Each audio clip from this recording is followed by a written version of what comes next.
सत्यं परं धीमहि। ॐ सत्यं परं धीमहि। ॐ सत्यं परं धीमहि। ॐ सत्यं परं धीमहि। ॐ सत्यं परं धीमहि।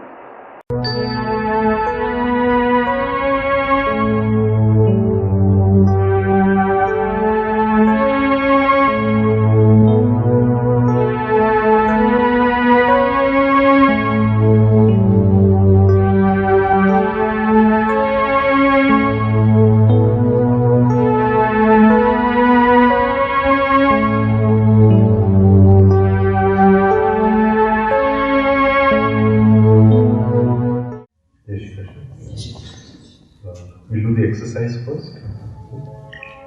Close your eyes. Breathe with the music.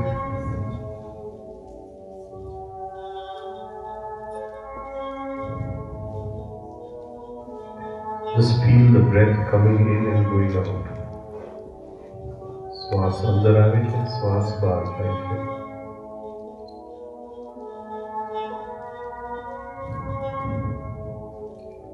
The breath merges with the blood and goes all over the body. Feel this sensation of the body. The breath moving throughout the body.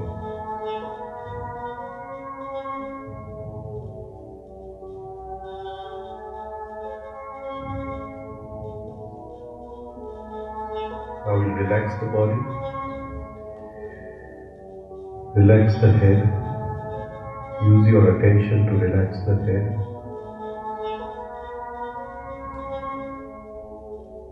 The forehead.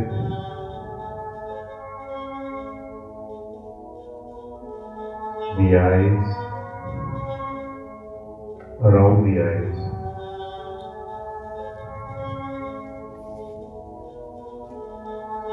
The ears. Nose, two cheeks,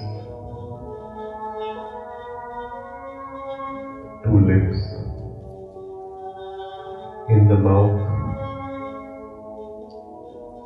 chin, daddy. Relax the jawbone.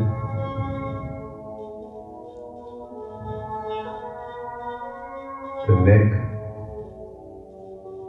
Two shoulders, lot of tension in the shoulders, relax the shoulders. The back, the chest, stomach, two legs. Feel the body empty from inside, only the movement of breath in and out.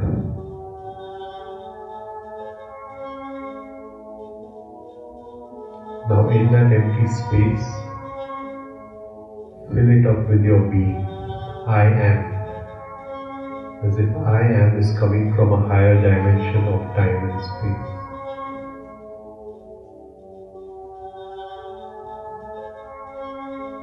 It fills up the whole body, makes you feel heavy. There is presence. Hoa Parush. Hoa Padaru Bharj. Vajan. That presence is God. With that presence, all worries, all fears, all doubts, everything goes away with that presence, in that presence. Hold the presence, feel the presence. The breath is in the present moment. Presence is in eternity. Swas Vartman Sharmache Vapanu Shasvata.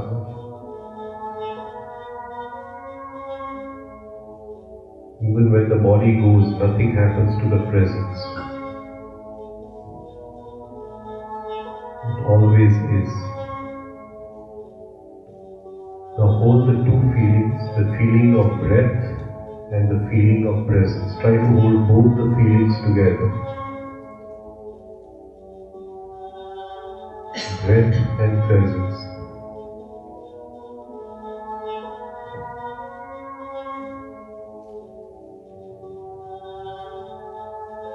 The music will slowly stop. For some time, keep holding both the breath and the presence.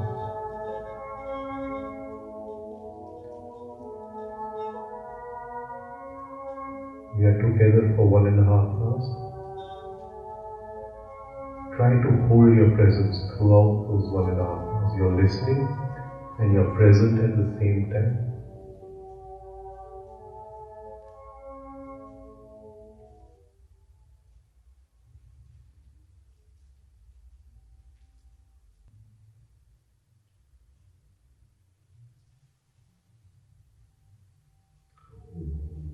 Slowly open.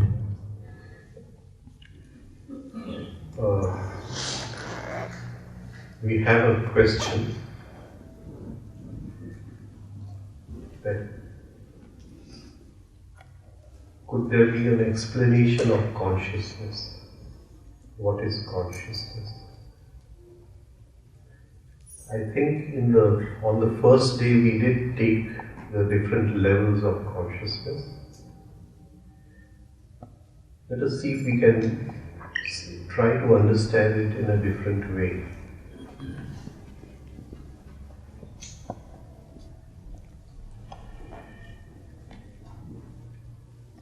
Consciousness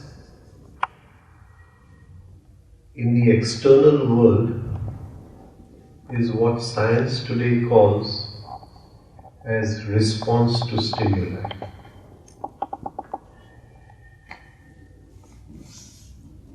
The Shastras say that absolute truth has 3 attributes. ये जे सत्य छे एना 3 लक्षण छे, सत, चित and Anand. Out of which the word chit, sat means to be, not to be anything, just to be, and chit means to know that you be, to know that I am. Sat means to be, and chit means to know that I am. This knowing is a kind of response. In the Absolute, in the Divine, there is full consciousness. But as the Divine involves into what we call the 3 worlds of Swaha, Bhuva and Bhu, there is a falling of consciousness. So we say that stones are not conscious, the mineral world is not conscious. There is Sat over there, there is that, it is there to be, it is present. In another way you can say Sat is the screen of life, so that stone, those minerals are there on the screen of life, they have a presence. But we apparently cannot see the consciousness, we cannot see Chit in them, because over thousands of years there is no response to external stimuli. Even though stones and mineral kingdom do respond to heat and cold and water and wind, but over a very long period of time. So Sat is there, they are there on the screen of life, but we cannot see the consciousness, so we say Chit is hidden, and we use the word Maya. It is that Maya which veils that Chit, the consciousness. Then we take the vegetable kingdom, plant life, Vanaspati Srishti. There is some movement. There is response to external stimuli. The sun's rays fall, the leaves move in that direction. The roots move towards where there are nutrients. So we can see that there is some kind of consciousness here. In the stone it was not so apparent, in the mineral kingdom it was not so apparent. But in plants it is more apparent, we can see it. If we go deeper into the subject, the whole of the vegetable kingdom is the experimental state of life, where life has experimented with an energy called the energy of sensitivity, samvedanani shakti. The vanaspati srushti ni andar samvedanani shakti છે, the energy of sensitivity. Now when you go to the animal kingdom, again there is consciousness, and it is more apparent than in plants. And then comes the human kingdom, mankind. Now in mankind, consciousness takes on a different form. The stone, if it is conscious, is only conscious of outside factors. It is not conscious of what is happening inside. If the plant is conscious, it is conscious of stimuli given which comes from outside. Similarly in animals, they are conscious about their need for food and shelter and mating, etc. But man's consciousness, he is aware of what is happening outside, and at the same time he has the capacity to be aware of self. This capacity to be aware of self is what we call as self-consciousness. This is the consciousness which we are talking about. You're sitting over here, so your one arrow of attention is moving outside, so there is consciousness of the outside, but at the same time, if there is a feeling of I am sitting over here, so you're doing two things at the same time. You're listening, and at the same time you're having the feeling that I am sitting over here, that is, I am listening. Then this is the beginning of self-consciousness. And man, through his personal evolution, this evolution is not guaranteed by nature. From mineral to water, water to the foam, which water leaves on the sands. From that foam, the first plants grew, and then the animal kingdom. This evolution is is done by nature. Man does not have to do anything for that evolution. But once he becomes a man, a human being with the chance of self-consciousness, then he has to raise his own personal level of consciousness. Our self-consciousness is very, very limited. It's a very dim thing. If I ask you to hold the feeling of I, you'll be able to hold it for 1 or 2 seconds and then you'll forget it. There is no self-consciousness, even though it is a gift given to man. So when we are talking about consciousness, we are talking about self-consciousness, the raising of self-consciousness. And in that self-consciousness, on the first day, we talked about 4 states of that consciousness. Nindra, sleep, Sushupti, Nindra, sleep, Swapna, or the dream state or psychological sleep, Jagruti, the the awakened state, or the self-conscious state, and Turiya, or objective consciousness, the consciousness of being one with all. These are 4 states of consciousness, and they are characterized by certain things. In Nindra, the 5 senses are asleep. So there is darkness outside, there is darkness inside. In Swapna, not the dreams which come in sleep, But in Swapna, the state in which we are just now, we are in the state of Swapna. There is light outside the five senses. I can see you, but I cannot see my thoughts. There is darkness inside. If I ask you, what thoughts did you have in the past hour, you won't be able to tell me, even in the past 5 minutes. There is total darkness inside. So, Swapna is characterized, bahar prakash hai, but andar andhakar hai. Swapna. Then comes the state of Jagruti, self-consciousness. This is the state where we divide our attention. One arrow of attention goes out, one arrow of attention goes in. This is the state of self-consciousness. So, I'm looking at you outside, you are getting angry on me, but at the same time, I am aware of what reactions are rising within my psyche, within my psychological structure. Now, the inner there is light in the inner. So this state of self-consciousness, the third state of consciousness, it starts from self-observation, observing inside, and you rise to a state of consciousness where there is total light inside and there is light outside.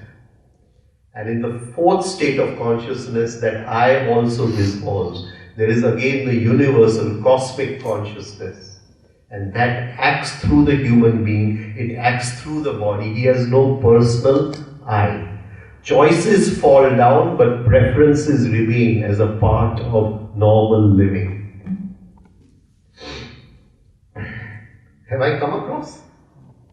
I don't know whether I've been able to explain, but you asked what is consciousness. So there are 4 states of consciousness, right? So in the plant world, animal world, attention can only go outside. But in humans, attention can also go inside. And the minute attention goes inside, there is self-consciousness. Right? Okay.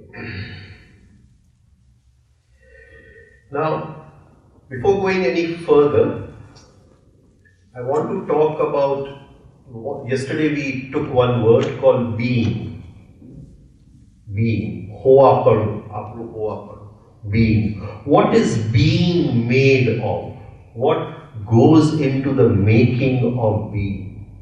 So I'll just touch on it initially. Then later on, as we go deeper into the Yogsutra, where we get a chance, we'll go into the being in a deeper way. એટલે આપણું હોવાપણું શેનાથી બનેલું છે? So we'll say 3 things make our being.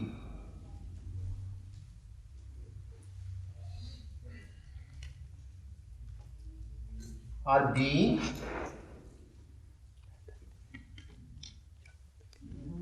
is made of 3 things: essence,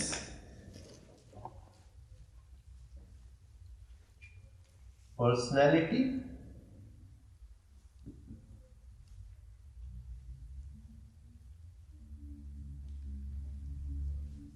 false personality.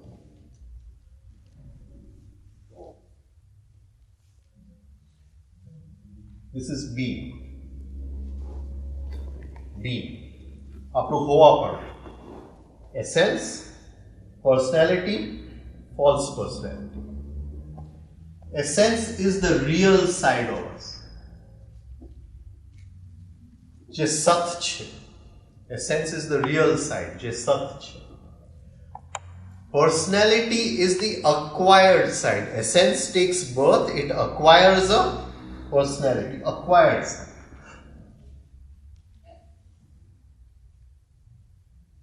It is not the truth, is satya nathi, it is the fact.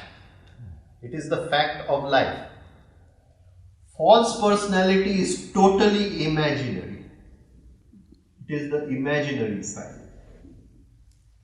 So there are 3 sides to us. The real side, Sat. The acquired side, that which we take from life. And the third is the imaginary side, everything created by our imagination. These are three sides to our being.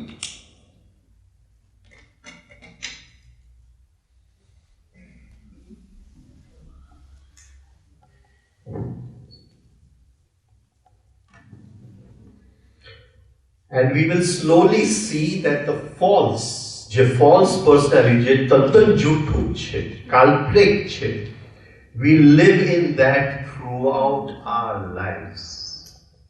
Our whole life is nothing but imagination. We live in that, we die in that. Right? And it is that which has to be killed totally. And that is what all this is about. The work which we put in is to kill the false, to get rid of the false, to be free of the false. I'll just go through my note on essence. Actually, I just took the lecture on essence in the ashram a few days ago. So, our being is made up of three parts: essence, personality, and false personality. Essence is what we were before taking birth. જે જન્મ લેવા માંગે છે એ essence છે. It wants to take birth. My guru used to call the essence as inner man, because in the next sutra you will see inner man and outer man. Right? He used to call essence as inner man and personality as the outer man. Essence is not made of material of the earth. A પૃથ્વીનું material નથી.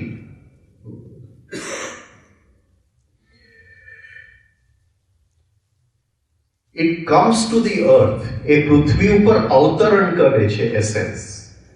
અને હાડ માસનું શરીર ધારણ કરે છે. It comes to the earth and takes on a body of flesh and bones.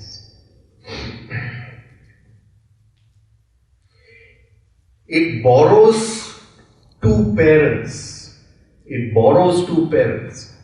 And uses their physical materials to get a body, to acquire a body.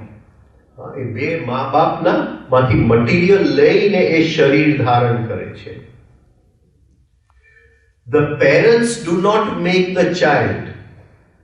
મા બાપ છોકરાઓ નથી બનાવતા. એ ખાલી જે મટીરિયલ સ્થૂળ શરીરની માટે જરૂર પડે છે, only the material needed for the physical body is provided by the parents. They do not make the child. They provide the material. The essence does not choose all the material. From the mother it chooses something, from the father it chooses something. Right? That depends on the level of consciousness of the essence. If it is of a lower consciousness, what it chooses will be an accident. If it is of a higher consciousness, it will choose certain qualities for its own growth, not to have money in life, for its own maturity. એનું પોતાના વિકાસ માટે જે જરૂરી છે એ material લેશે માતામાંથી અને પિતામાંથી. પણ એ જો એટલું એનું કોન્શિયસનેસ હશે.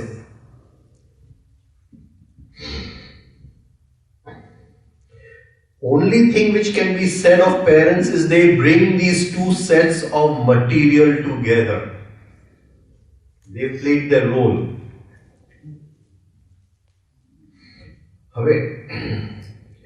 Now the essence comes from some higher dimension of time and enters into another dimension of time through acquiring a body. એ શરીર ધારણ કરે છે, કોઈ બીજા દેશ અને કાલમાંથી આવે છે અને આ દેશ અને કાલમાં વ્યક્ત થાય છે. Here see the, what do you call, how the analogy, how things work over here. For anything to pass from one dimension to another dimension, in a lower dimension there must be death on a mass scale. મૃત્યુ વગર શક્ય નથી. એટલે for that essence to be born as a body, as a human being, to take on a body, there must be the death of, in a lower dimension of time and space, on a lower scale, there must be the death of millions and millions of sperm. Without that, those sperm dying, that one sperm cannot pass through that dimension of time and space and enter to make the body. Am I coming across in this? Try to see this, because we have to use this analogy in our sadhana. The essence makes up the real I, but the personality has many eyes. Later on we will see the personality is made up of many eyes. For the essence to become, for the real I to pass on into the essence, all the eyes of the personality must die. It is the same rule. It is the same rule. There must be death at one scale for life to go into another dimension and be born in another scale. See, in every religion, in every teaching, whichever guru is teaching, they will talk about death. There has, તમે જો મરશો નહીં તો ફરીથી જીવત ન થશો. Even in the Gita it is said, hey Dvij, twice born, જે પહેલા મરી ગયો છે અને ફરીથી જીવતો થયો છે. Christ died on the cross, he was resurrected on Easter Sunday. Good Friday he died.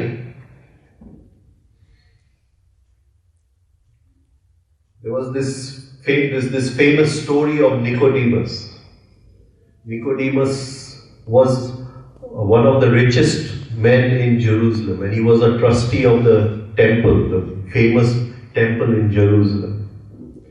And he had this in his heart that he wanted to meet Christ, but because of the rabbis and because he was such a famous person, he had this fear of meeting Christ. And one day he disguises himself and he goes in the middle of the night to meet Christ. What will people think?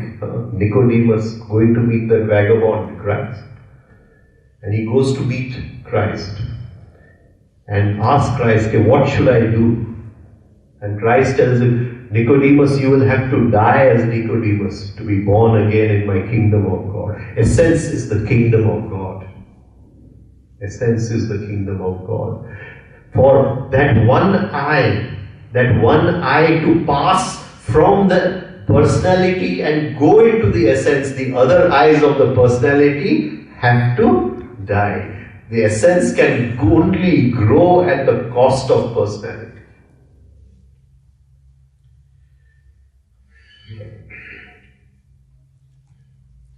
So it is the death of millions of sperm cells on a very fast and small scale of time and space, which allow one out of those millions to go beyond its time and space and form a physical body in the world of man.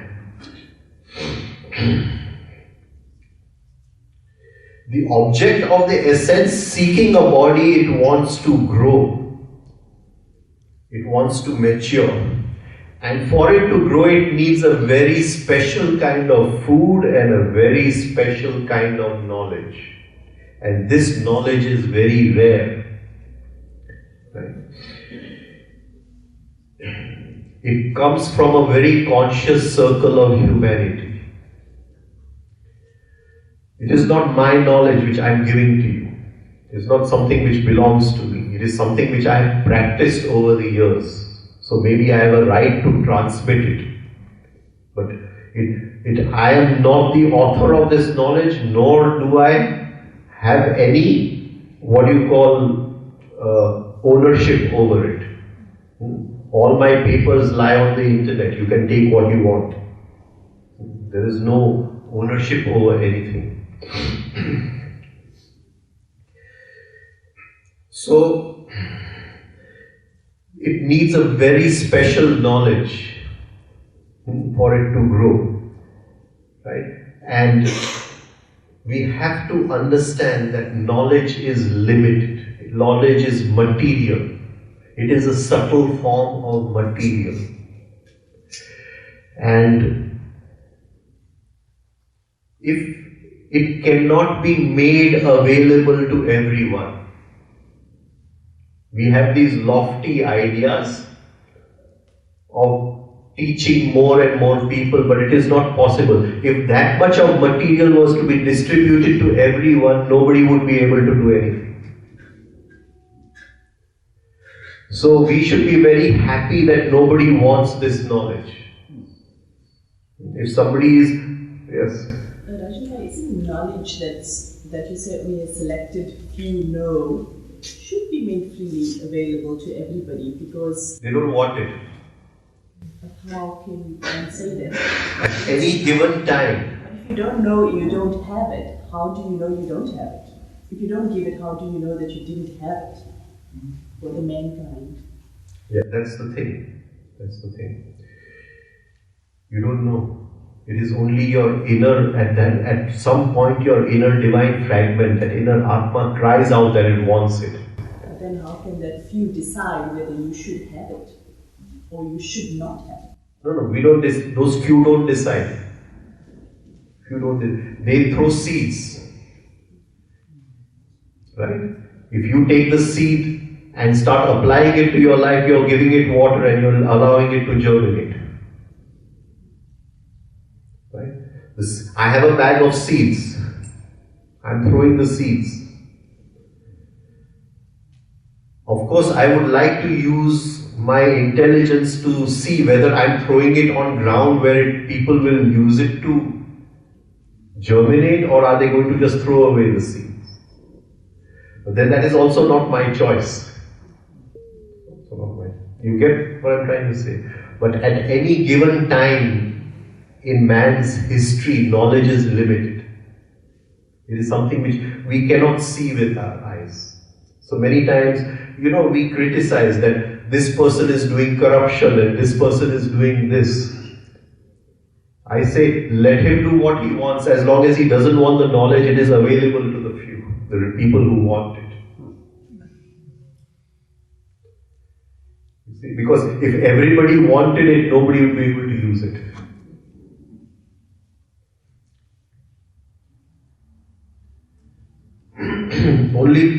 Only so many can escape from prison.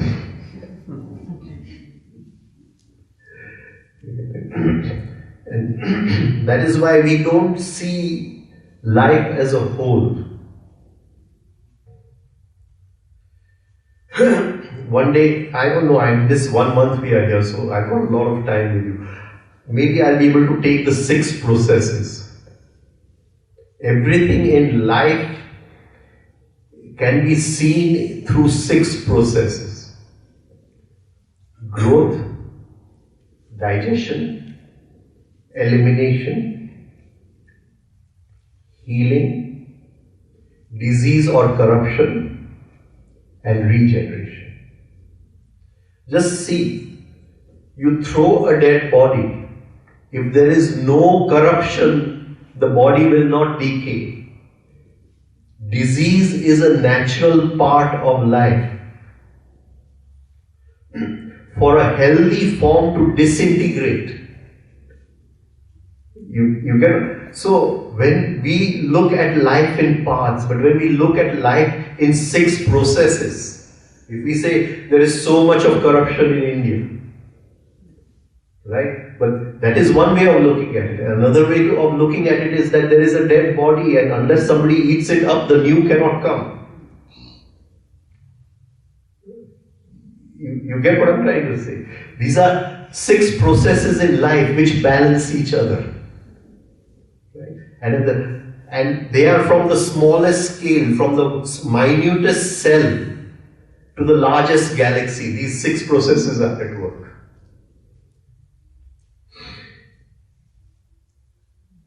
You get what I'm trying to say? See, today in the sutra there is one word called Roop. Tada drashtuhu swarupe. Swa means own. Rupe, in own form. Right? This word Roop is very, very deep. Very deep. What do we mean by form? What do we mean by form? So, life comes into form and it takes on material and becomes a human being. But before it took on material, the material came from the earth, but before that it was a form. The form was the essence. The form was the essence. The essence borrowed cement and concrete from the mother and father. It borrowed mati, what you call, from the earth. It borrowed the earthly material to express itself. But before that it was a form. The form is in a different time than the material. The house as a form is in the architect's mind.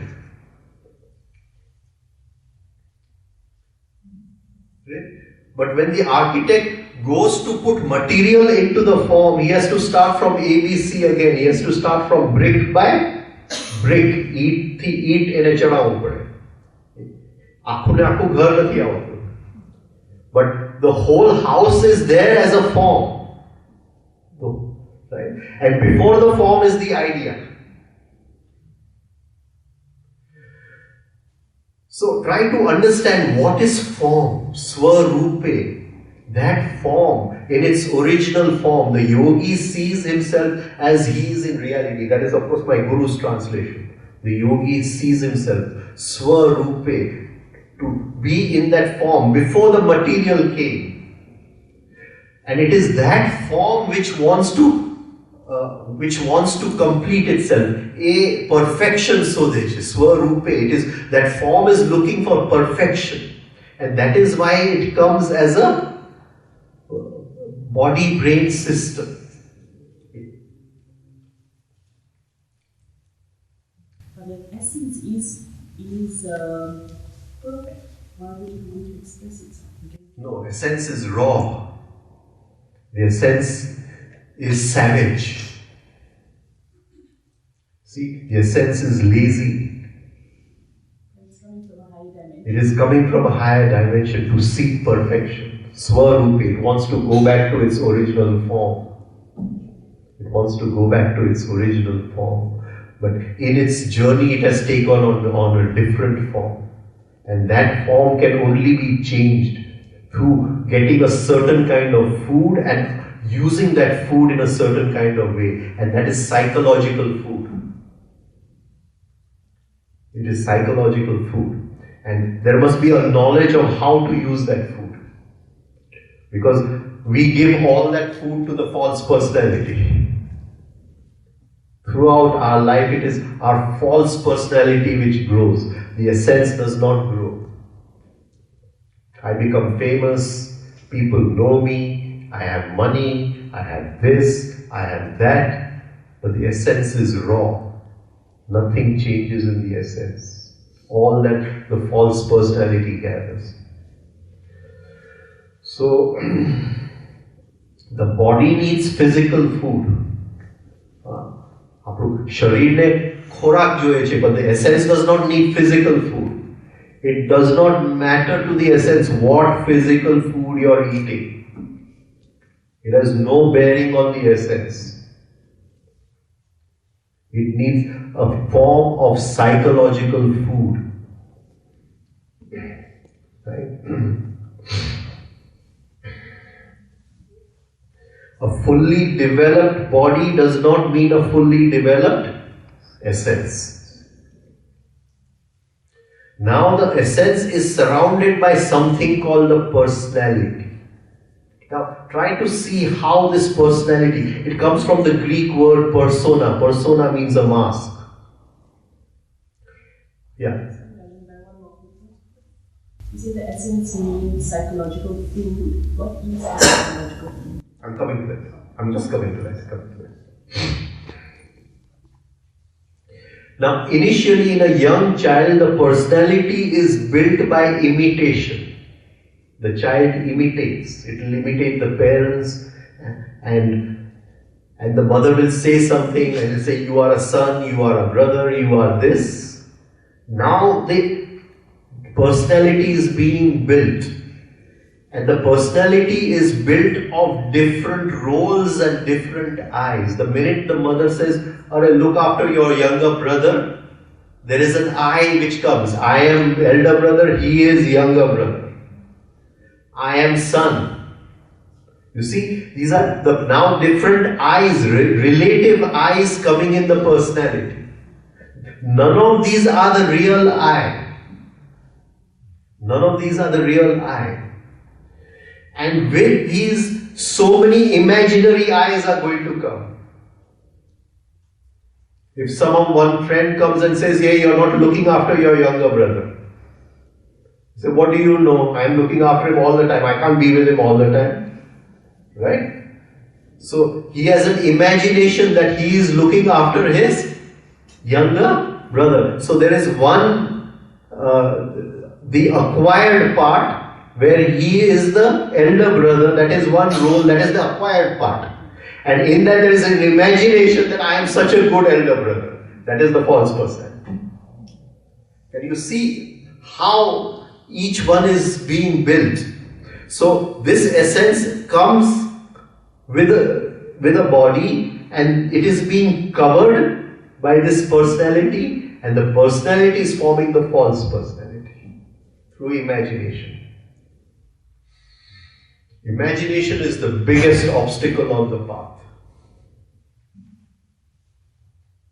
And later on, I'm digressing.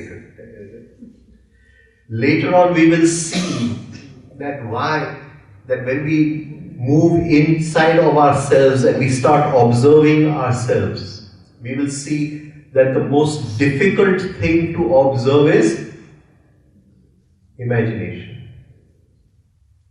Can you say why? Can you say why? Can you say why? Because whenever we go to look at it, it stops imagining. You're having a daydream, but if you want to look at your daydream, you wake up and the daydream will stop. It's the most difficult thing to observe. And it needs real knack to observe. That is what I think yesterday you asked me about the rhythmic breathing.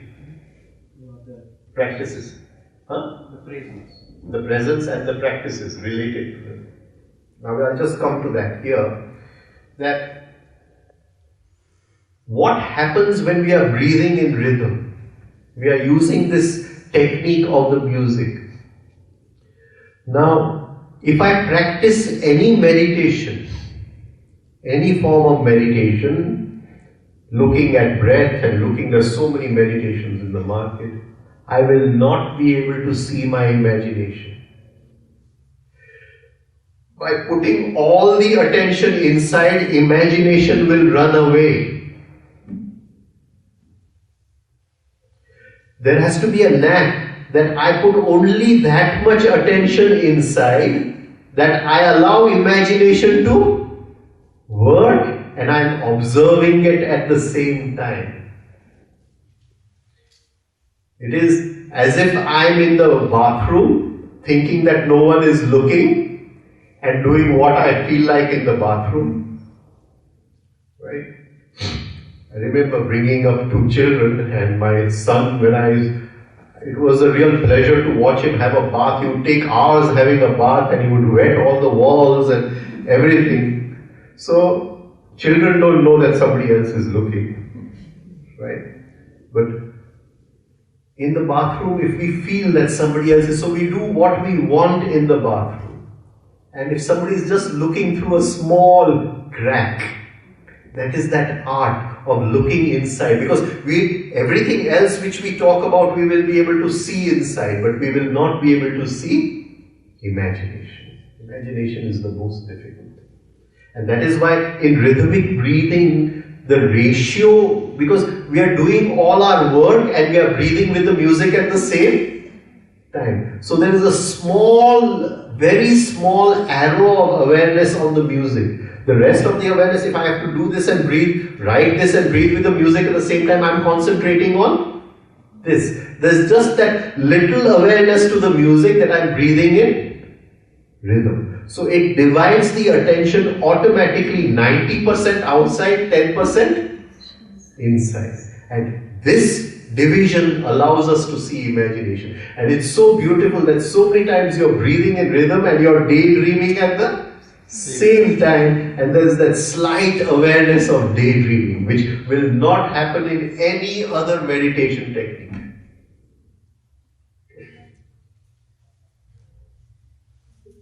Yeah. Would that not be your imagination? You would be aware of it in the past, not in this moment, but 2 minutes ago, wouldn't you be aware that you've been imagining something? Yes, but you will not see it in operation. You will not see it in operation. You will have to recall it from memory, and memory is a very deceptive thing. So, memory itself is full of imagination. Okay, I'm just coming to it, I'll just get one ahead. Supposing I have had an accident. Right? And I'm what do you call, out of the accident, nothing has happened. Now, of course, people are going to ask me what happened in the accident. Now, will I be able to describe exactly what happened, or will I add something for my self-love, my self-image, as I talk of how miraculously God's hand came and lifted me out and put me? Can you see that we add imagination to everything and it goes into the memory? The original memory is corrupted. And the more I talk about that accident to more people, initially God may have had one hand, then He comes with two hands.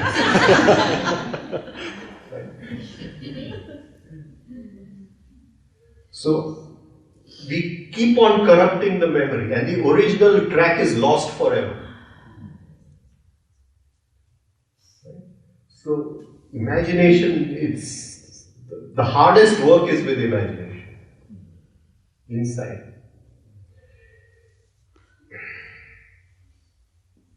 Can you see how we love to project our image to others? When we are talking about self, how we add a little here and subtract a little here and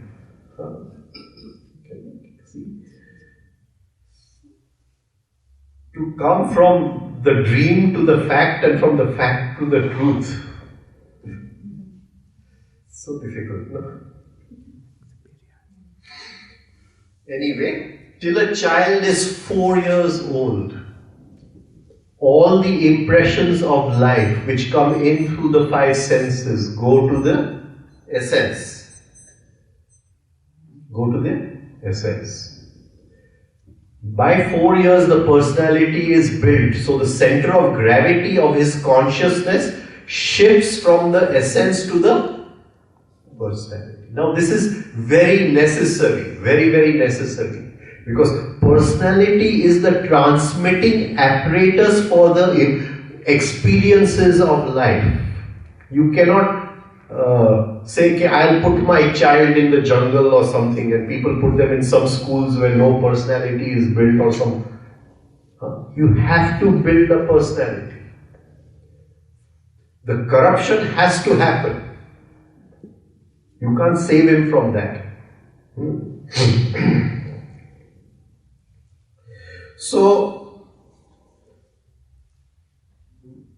we saw that the personality comes from imitation. Now see the two driving forces. The personality grows by outside circumstances, by outer forces. We will call these as life forces. The essence cannot grow by life forces. Supposing I tell you, we make a commandment, thou shalt not steal. Thou shalt not steal. So I say I am a very good person, I do not steal. But is that in my essence or is it in my personality? If it has come from outside, it is in my personality. The essence is still raw. If the personality was taken away, maybe the essence would go and grab something. Now you understand what I am trying to say. The essence can only grow through understanding. It will not steal, not because my reputation will go, or I am frightened of the police, or I have read somewhere that stealing is bad, it is an issue of morality.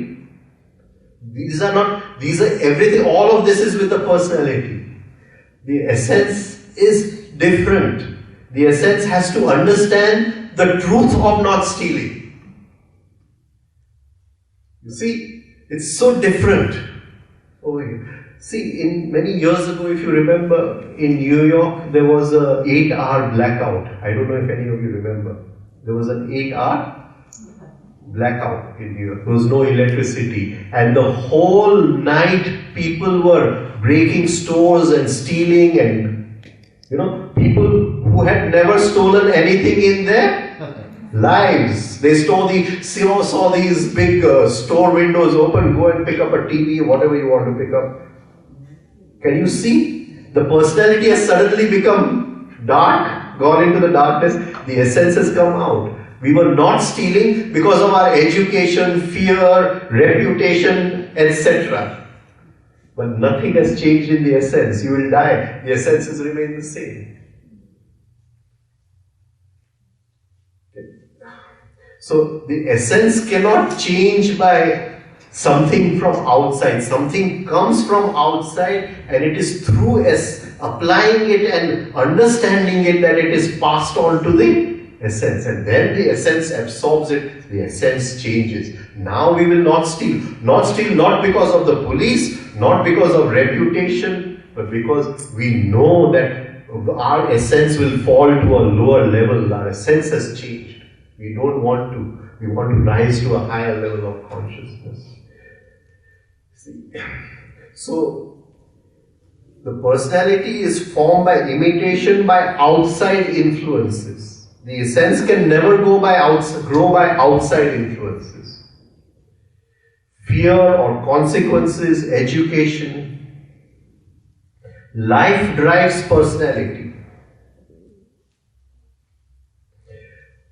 Once the personality is formed, the child's consciousness passes from the inner to the outer, and it now starts getting hypnotized by the events of life. It now goes into sleep. The inner goes into total darkness. The essence needs food for its growth, and that food is at the cost of personality. By the personality dying, the essence grows.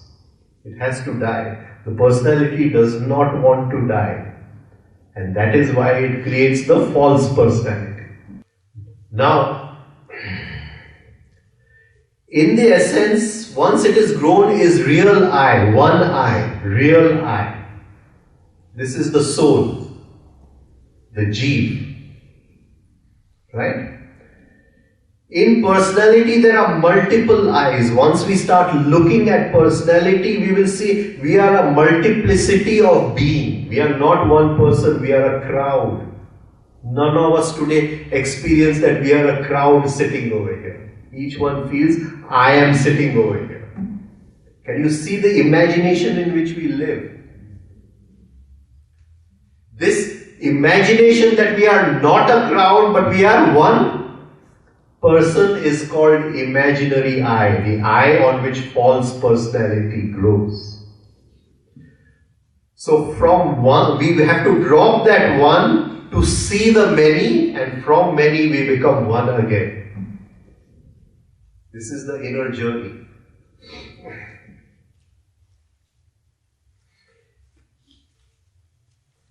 Now, essence will grow by separation from personality. It will separate from personality. And that separation can only happen if there is consciousness. Will that only happen if there is consciousness. When you separate from an I, that I dies. Then it does not have any force any longer.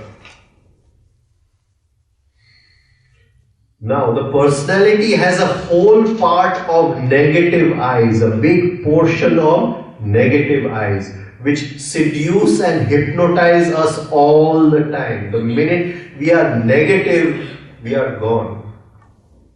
Now, I'm going to put this in another perspective. Just take this as from gross to subtle.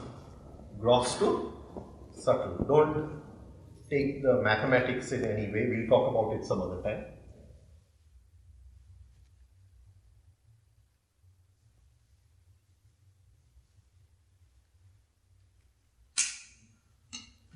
Supposing we say the essence is under 24 laws.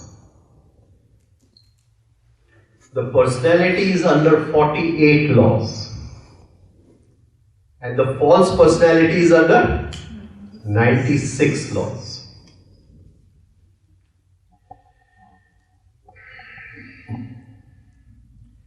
Where is their freedom? Is there freedom in the essence, personality, or false personality?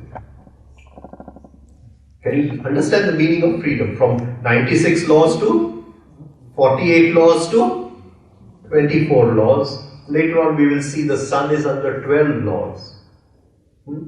But that is different.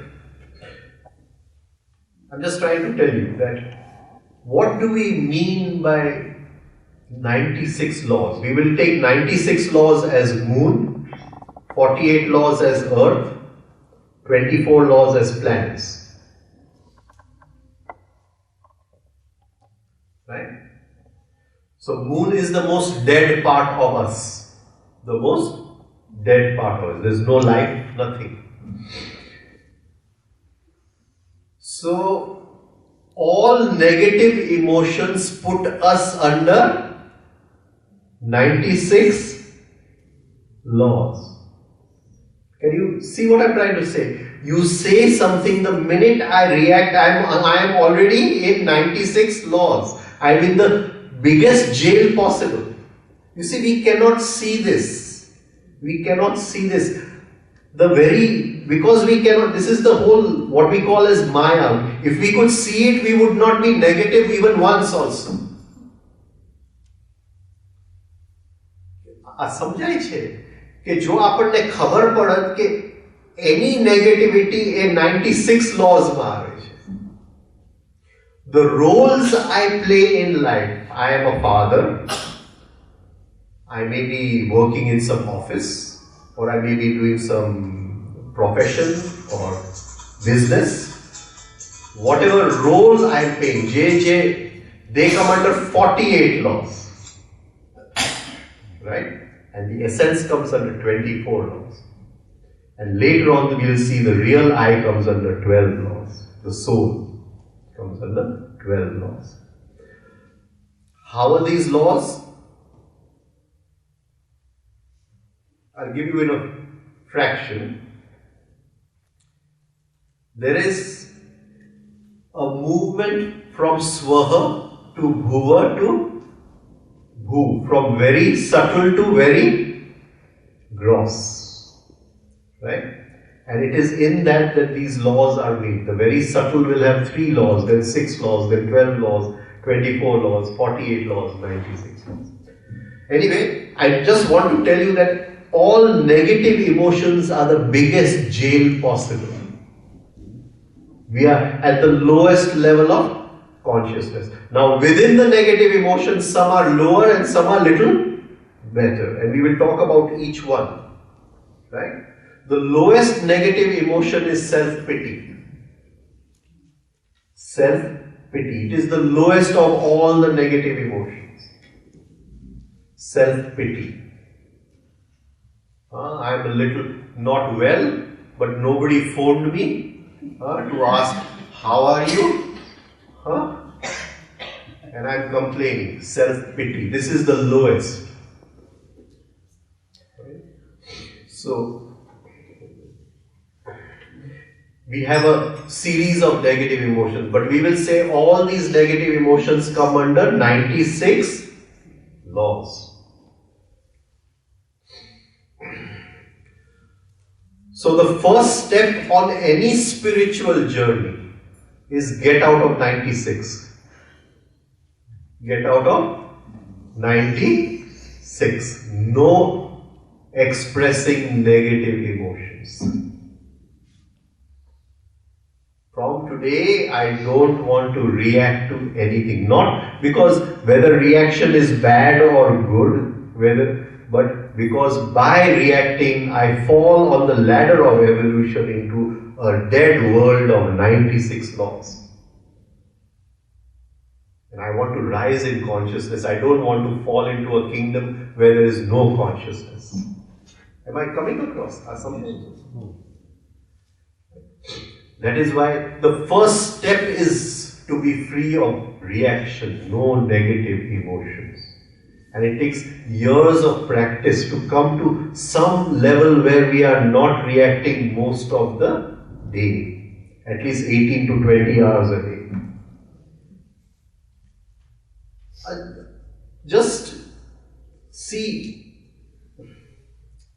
people go to a guru, लोगों गुरु पासे जाए कि भाई हमने रास्ता बताओ to be free of reaction.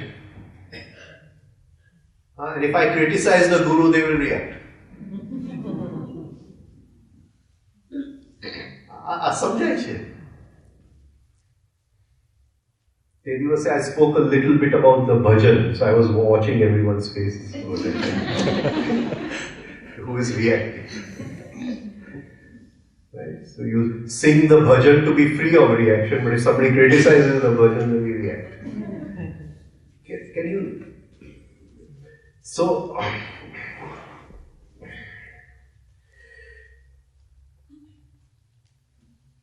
this is basic. આપણે બસમાં બેસવું હોય તો non-expression of negative emotions. And it is very difficult.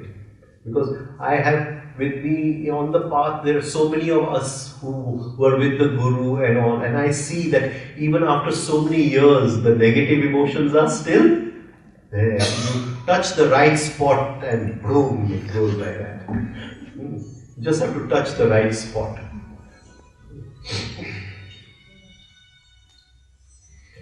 So every moment of life, we have to ask, what I am doing in this moment, is it making the personality strong or is it making the essence strong? My aim is to make the essence strong. A personality ma જાય છે કે essence માં? હર ક્ષણે આ પ્રશ્ન હોવો જોઈએ.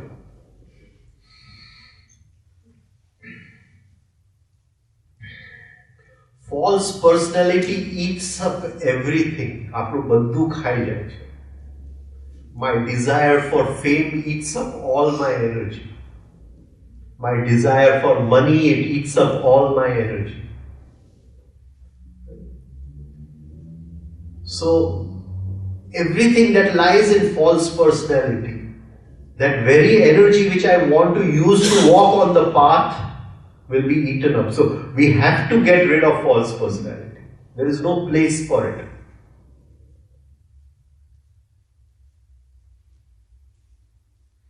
Now, many people ask, okay, what about a person who has no personality, an Adivasi? No personality.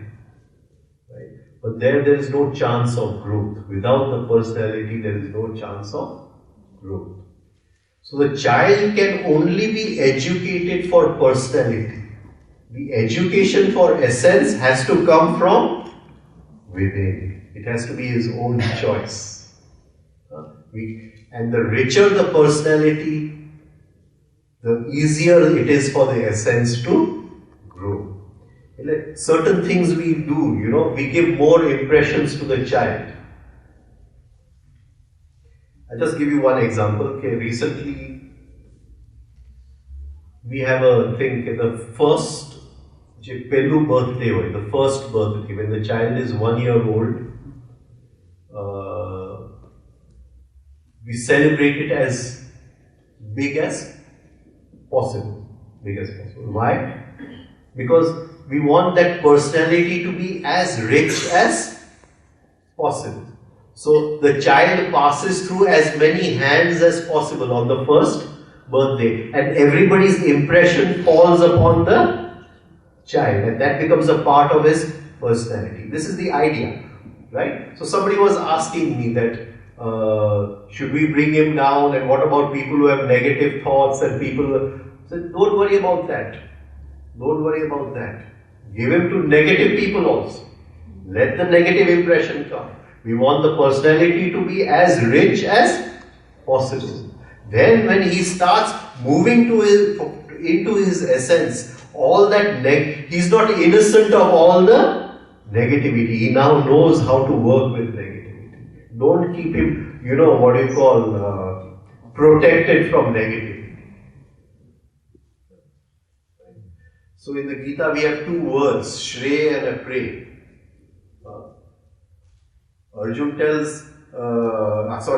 Krishna tells Arjun, I will not do what you like, pray. I will not do what you like. Tara priya majhe ase nahi karu. I will do what is good for you. Tara shreya majhe ase. So when we bring up the child, we have to see whether we do what the child likes or what is right for the child. Ena shreya majhe ke ena priya majhe.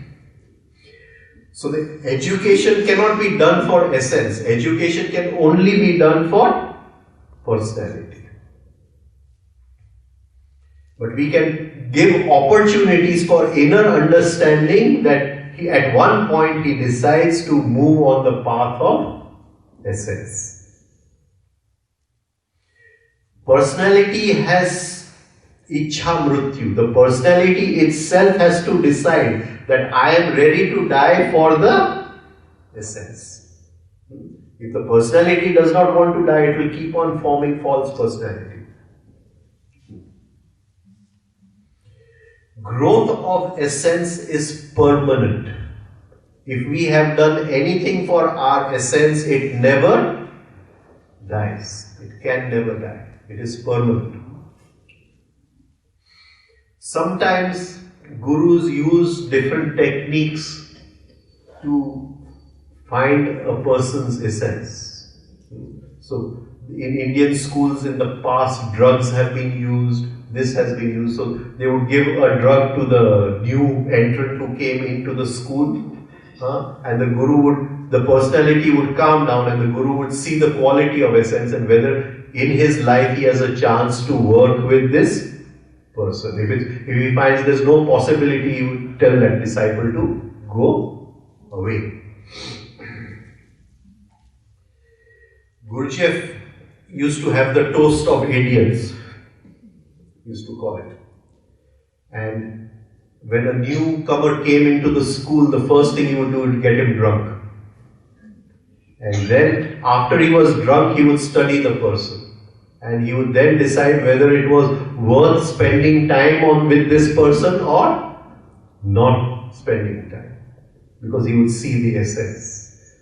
So many people after drinking a lot, they become aggressive. So that is one kind of essence. Other people become lazy. That is a different kind of essence. But when you've had a lot to drink, for that sometime the personality becomes passive and the essence comes out. So the person can see what quality of essence is there.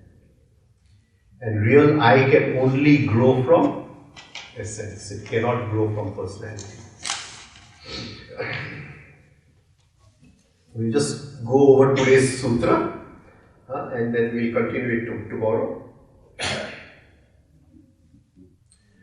Tada drashtuhu swarupe avasthanam Now Patanjali is saying that Atha Yoga Anushasanam, if you are following the discipline of yoga, Yoga Chitta Vritti Nirodha, if you have stopped the vrittis, if you have calmed the vrittis, then the seer, the drashtuhu, is in its own roop, in its own form. Now in the next sutra he will say, Vritti Sarupyam Itaratra. If it is not in its own form, then where is that seer? Where is that seer? If it is not in its own form. એ પોતાના રૂપમાં ન હોય તો એ ક્યાં છે? So in the next sutra he will say vritti sarupyam itaratra. If it is not in its own form, it has taken the form of whichever vritti. It has said I to any thought or any feeling, and it has gone to sleep with that thought or feeling. It has forgotten its own original nature. So he's saying, if there is yoga chitta vritti nirodha, if there is that state, then the drashtuhu swarupe avasthanam. If there is that state is not there, then where is drashtuhu? He is sarupyam. He is gone with any vritti. He has become a part of any vritti. Tada. Then at that time, e vakte. Which time? Yoga chitta vritti nirodha. At which time? Yoga chitta vritti nirodha. Then at that time, drashtuhu, the seer,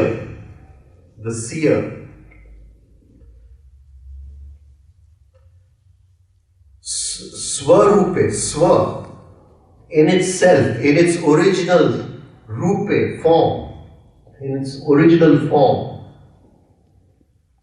avasthana, is situated. Sthan means sthai, to be, sthai. Thau, to be, to reside. It resides in its own state. It stays in its own state. It dwells in its own state. Ava means determination. It definitely is in its own state. Right? Now, this word rupa,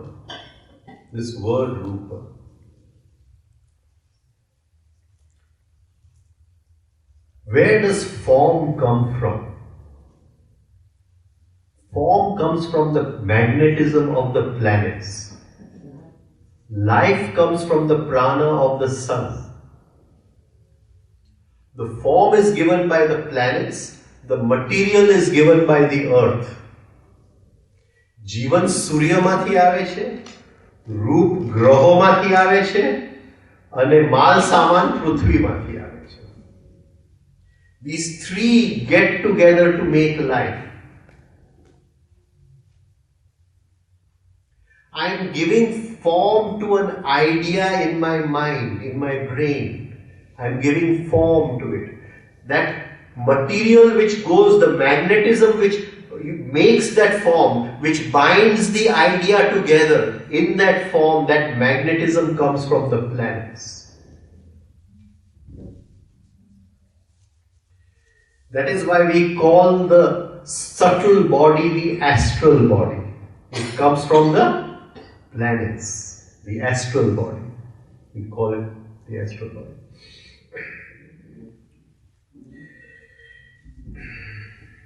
Now,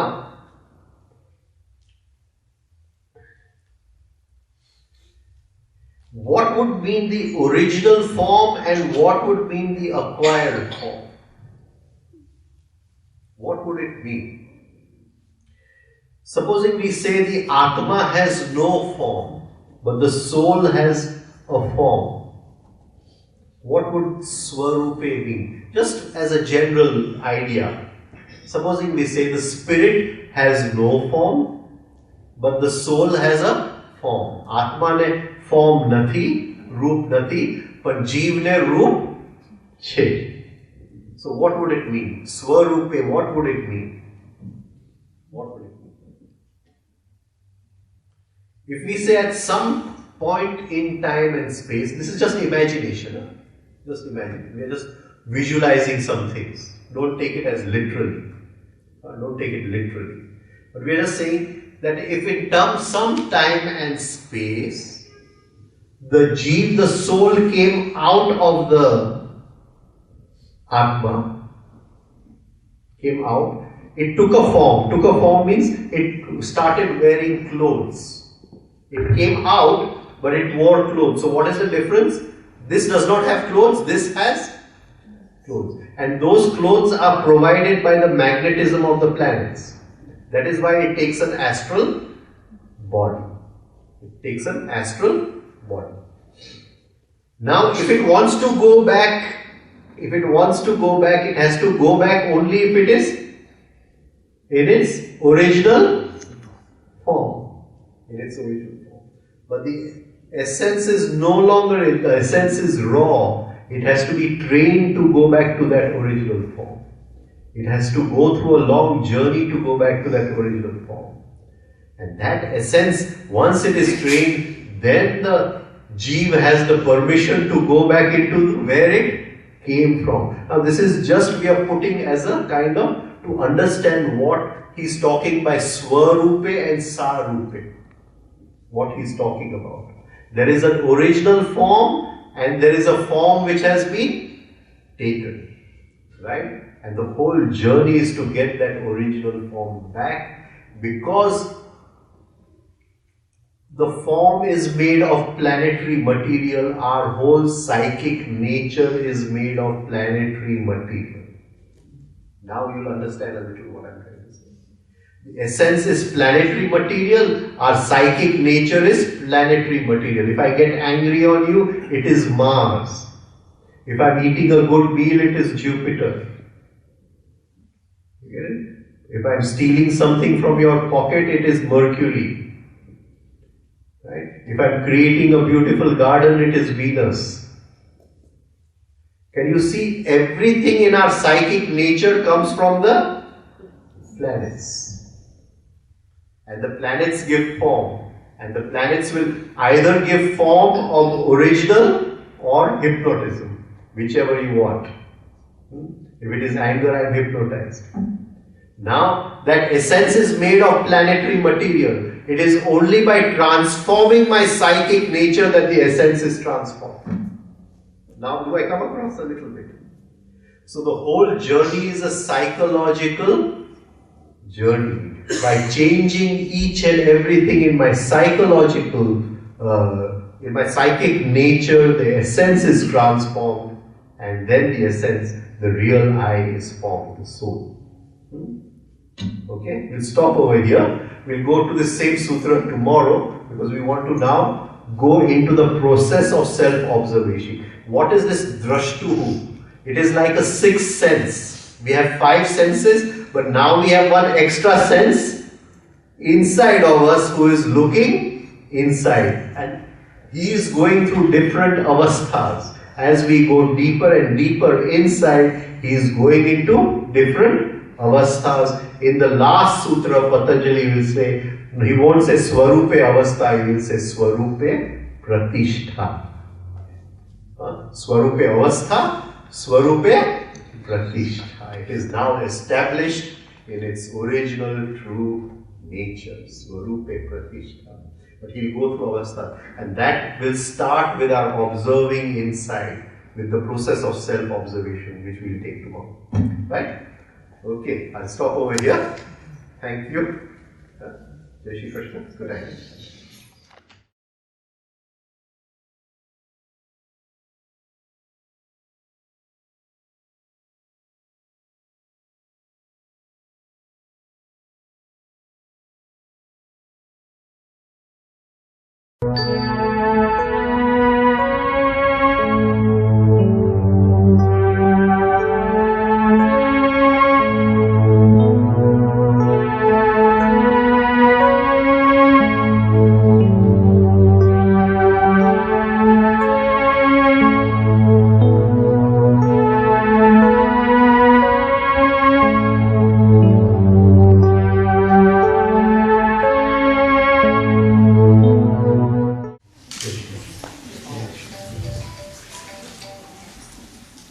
We'll start with the presence exercise. Please close your eyes. आँख बंद कर लें. breathe with the music. Music સાથે શ્વાસ લેજો.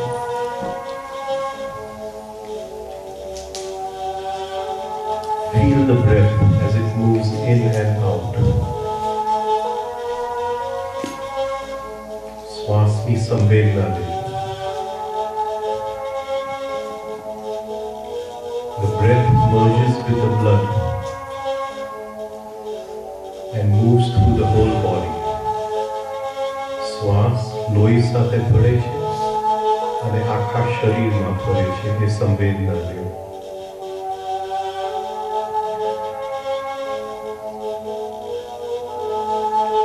Relax the body completely. શરીરના એક ભાગને આપણે રિલેક્સ કરીએ. Start with the head. Use your attention. Relax your head from inside. Matha, the forehead, kapal, the two eyes and around the eyes, aankh ane એની આજુબાજુ, the ears, the nose, the two cheeks. There's a lot of tension in the cheeks. Relax the cheeks. Banne gaal. The two lips. Inside the mouth.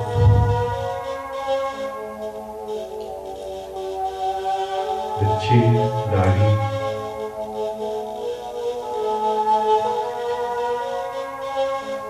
Loosen the jawbone. जड़ को ढीली छोड़ी दे. Relax the neck, gadu. The two shoulders. There's a lot of tension in the shoulders. Relax the shoulders. Banne khaba. Two hands. Relax the back. The chest. Stomach. Two legs. Banne palm. The whole body is relaxed. The body is empty. Now fill this empty space with your own being. આપણા જ હોવાપણાથી એ આખી ખાલી જગ્યાને ભરી દો. જાણે આપણે આપણા શરીરને ઓક્યુપાય કરીએ છીએ, એની અંદર આવીએ છીએ રહેવા માટે. As if we are occupying our own body, something from the higher. Feel it, hold its feeling. It is our presence. I am.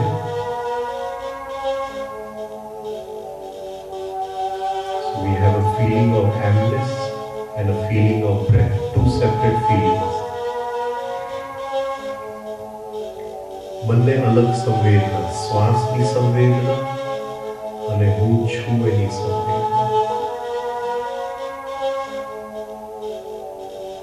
The feeling of breath is in the present moment. It is in linear time. શ્વાસની સંવેદના વર્તમાન ક્ષણમાં છે. હોવાપણાની સંવેદના શાશ્વતતામાં છે. It is in eternity. My presence lies in eternity. My breath lies in the present. It's the meeting of presence and present. The meeting of Shiva and Shakti. Presence is God. Hold the presence. I am present.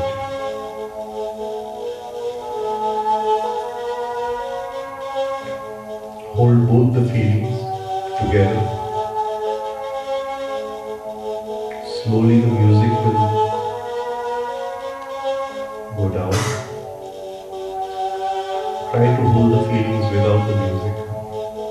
I am and breath.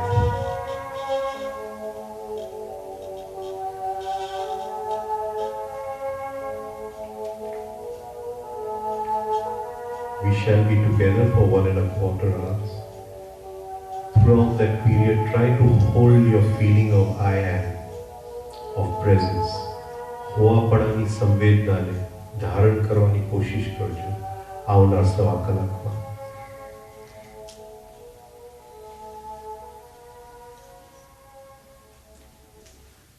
Slowly open your eyes.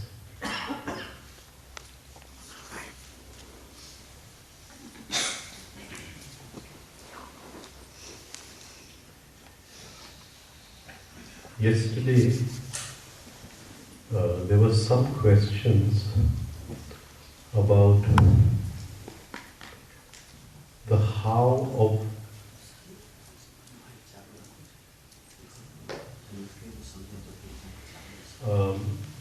we'll leave the music on very softly, so those who want to have one arrow of attention on the music and read with the music while listening to the talk can do so.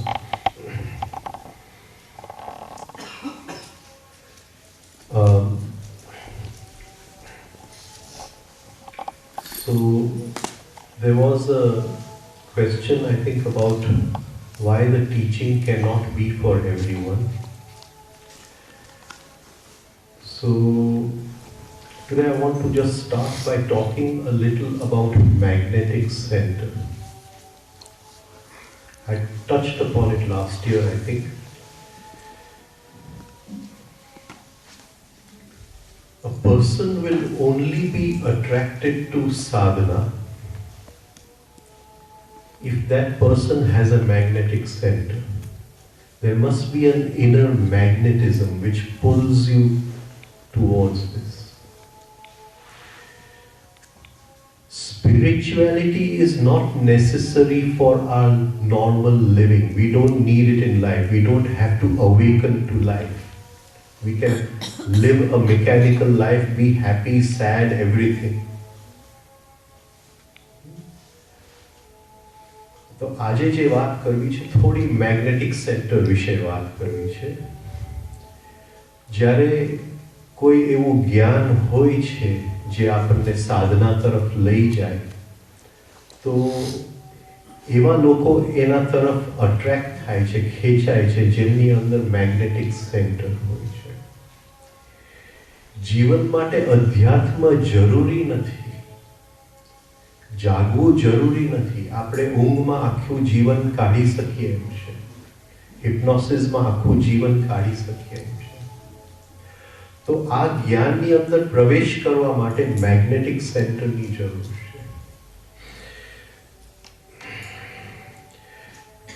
We must have a sense of scale.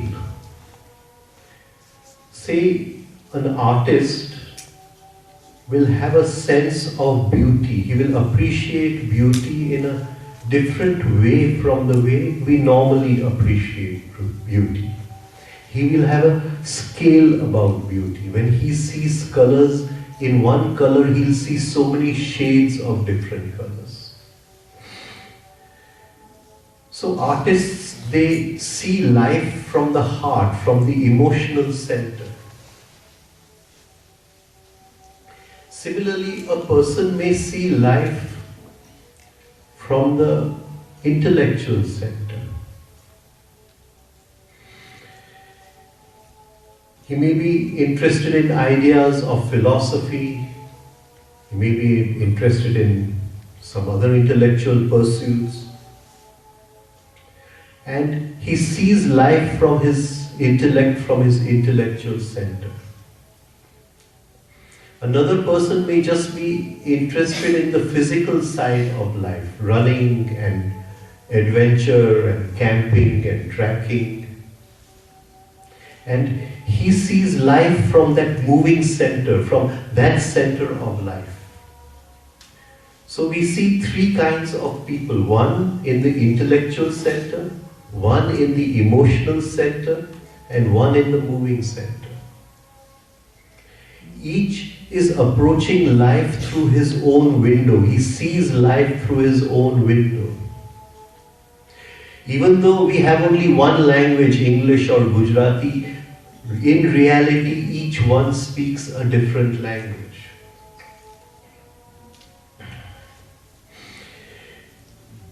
આગળ આપણે સેન્ટરોની વાત કરશું. અત્યારે આપણે વિચારીએ કે ત્રણ centre છે: વિચાર કેન્દ્ર, ભાવ કેન્દ્ર, ક્રિયા કેન્દ્ર. thinking, emotion, moving. અને કોઈ પણ વ્યક્તિનું centre of consciousness, centre of gravity of consciousness, કોઈ પણ એક કેન્દ્રમાં હોય છે. આઈધર એ વિચારથી જીવે, આઈધર એ ભાવથી જીવે, આઈધર એ ક્રિયાથી જીવે. એ ક્રિયાથી જીવે તો આપણને ખ્યાલ આવે કે આ વ્યક્તિને આખો દિવસ કંઈ ને કંઈ કરવું પડે છે. He has to do something.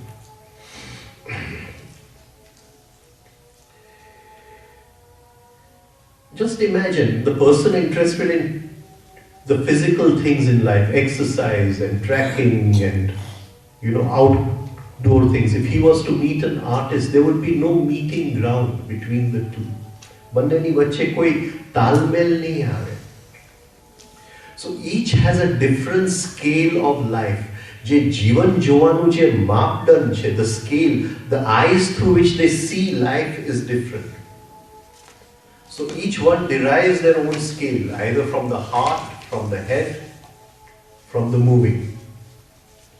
Now, a person who has a magnetic center, it is not an intellectual center, it is not an emotional center, it is not a moving center.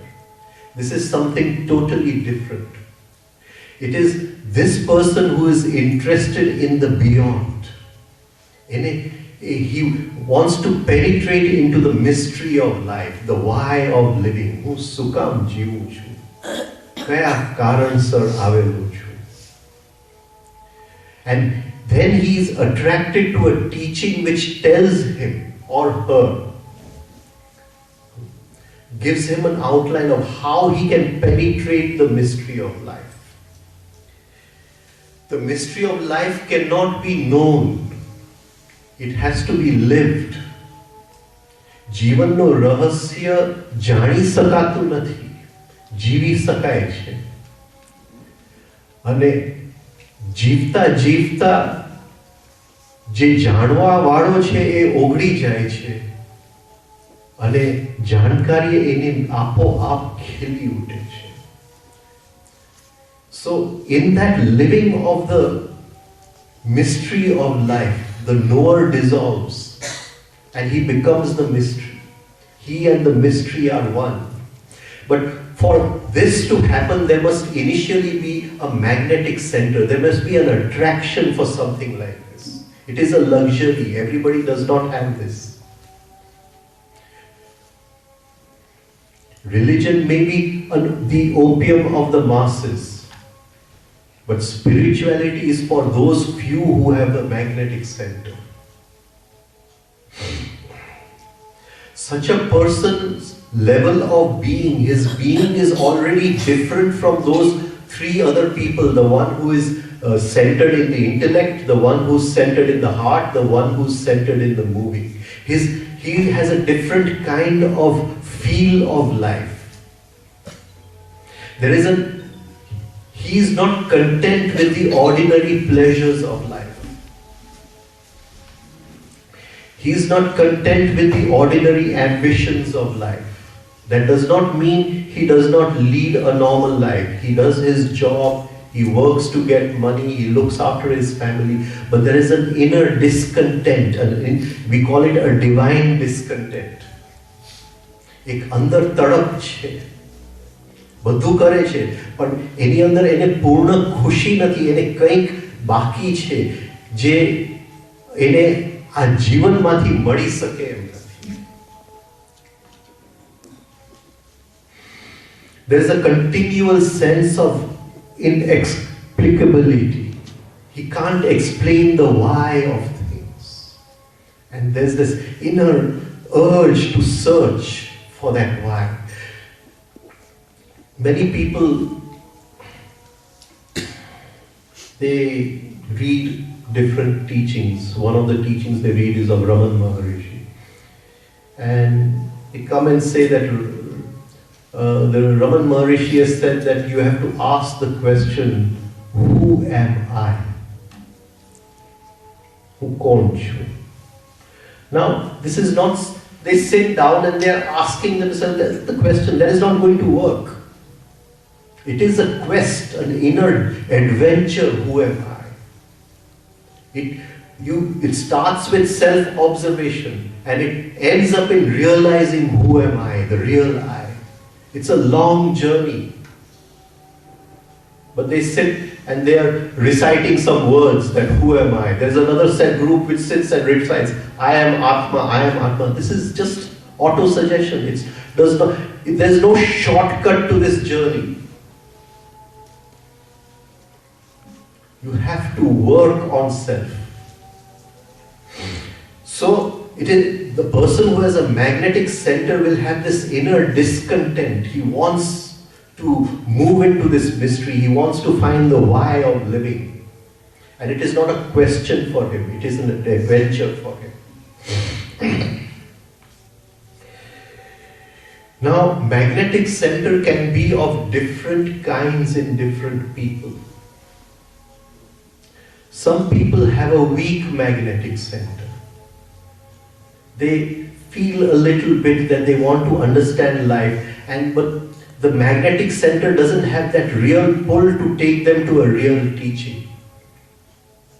So it takes them from one teacher to the other, one lecture to the other, one book to the other. And nothing comes out of it because the magnetic center does not have that inner strength to go to the right place. People come and they say, oh, I have done Reiki and I have done pranic healing and this master and that master and God knows what, Vipassana. And they're talking and they don't realize that the first step in separating from the I who has done all this. They don't realize. And they feel that they have done so much. I've done this and that and everything and done nothing. So Ramdulare Bapu, I spent 7 years with him. मैं चला तो खूब पहुंचा कहीं भी नहीं, यानी चले ही नहीं. This is what happens. These are people with weak magnetic centers. They can't do anything. Or they can do everything. They go to pseudo cults. Yeah. Speaking on the magnetic center, what about mantra? You know, when you say, you hear some gurus will say you need to say a certain mantra, does that help your magnetic center or the spirituality of the path? Because they say there's a vibration in it and that should change you from, if I understand correctly, from what you are because of the vibration from reciting a certain mantra.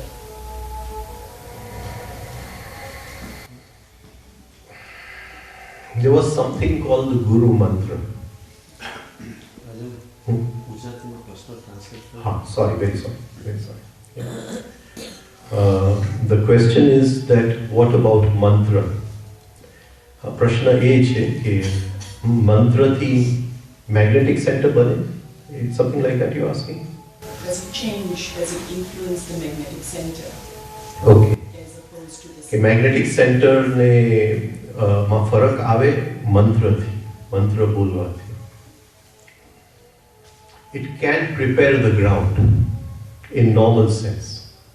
In normal sense.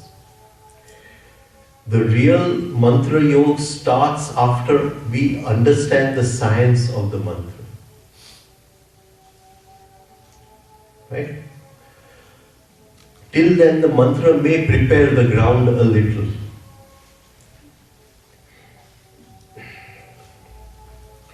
Now mantra is a very, very deep subject. Very, very deep subject. There is, like, I don't know if you've studied physics, but when we study physics, we study different subjects. We study electricity and magnetism, we study heat and light, mechanics and sound. And of course now, since we were in school also, nuclear physics, right? So one of the subjects we study when we are studying physics is sound. And sound is a very, very deep subject. What is sound? What are the stages of sound? Like when we study quantum physics or we study light, we say light comes to us in packets called quanta. Now this is one view of physics. All physicists are not of this view, right? But they say light comes to us in packets called quanta. Similarly, there are packets of sound. There are quantas of sound. And each one has a specific purpose. Right? Now when we go to the Guru, assuming that that Guru can see within us, assuming. I'm taking that for granted. Right? Not that I very much believe in it, but I'm taking it for granted. We are assuming that that Guru knows our level of being, our inner structure, can see our psyche, and he is giving us a mantra to create this inner discontent, where we start working for ourselves. So I can agree up to that. But to go deep into mantra it will not just come by a Guru mantra. Right? Just by reciting the Guru mantra, you are not going to reach to truth. You may prepare the inner ground for you to start working on the path of truth. But to reach the truth, you will only reach if you work on yourself. There is no shortcut by reciting a mantra. A mantra can do wonderful things. Maybe a mantra can do more than what a nuclear bomb can do. But that is a different story altogether. You have to go into the science. You have to understand these packets of energy. Each packet of energy is formed by different matrukas. And these matruka, it's a certain measure.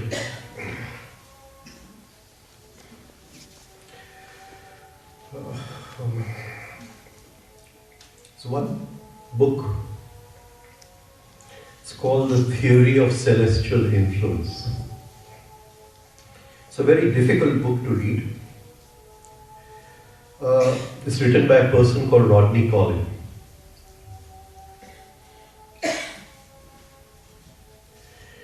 Wherein he has tried to explain that just as in chemistry we have a table of elements, so hydrogen will be the most subtle element and something on the other end of the scale will be the heaviest element, maybe lead or something, whatever. You understand what I'm trying to say?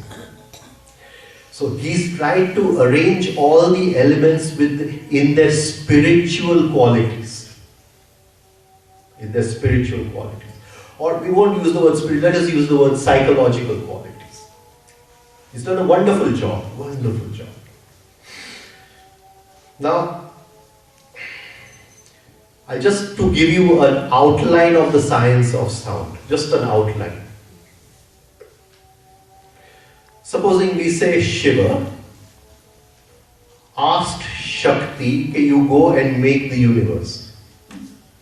That Shiva hai, Shakti ne kidhu, that tu jai ne a bhu bhuva swaha trane lok ne nirman kari ne. Right? This is just assuming, we are visualizing this. We are just imagining. So what did Shakti do? What did Shakti do? How did she divide herself? So she formed 51 coils. 51 coils. From most subtle to most gross. And these are the 51 letters of the Sanskrit alphabet. And they were wrapped around the backbone. This is what we call as Kundalini. When I am using words talking to you, it is that Kundalini energy. The energy which is mantra. which is mantra. And it is through these 51 words, which we don't use the word word, we use the Sanskrit word varna. Varna. So those 51 varnas, she made the whole universe. Everything was born of sound. In the beginning was the Word, and the Word was with God, and God said, "Let there be," and the Word was God, and God said, "Let there be light." There was light. Right? Prajapati evam idam hasti, asya vaka dvitiya hasti. First was Prajapati, the Brahma. Then was his word, the Vak. Tasya vaka dvitiya hasti. Vaka evam paramam Brahma. But Vak, that word, was the Param Brahma. You get it? So, mantra is a very, very fascinating and very different subject. I don't think we are going to touch upon it this time, but it's really very fascinating. So, those 51 letters of the Sanskrit alphabet, each one is a nuclear power. It is a nuclear bomb. And by manipulating them, so many things can be done. Material acquisition can be done. Occult powers can be got. Black magic can be done. Removal of obstacles can be done. Sanskar can be changed. So much can be done. And the truth can also be realized. Through mantra. But that's a different story. Right? So, back to magnetic center.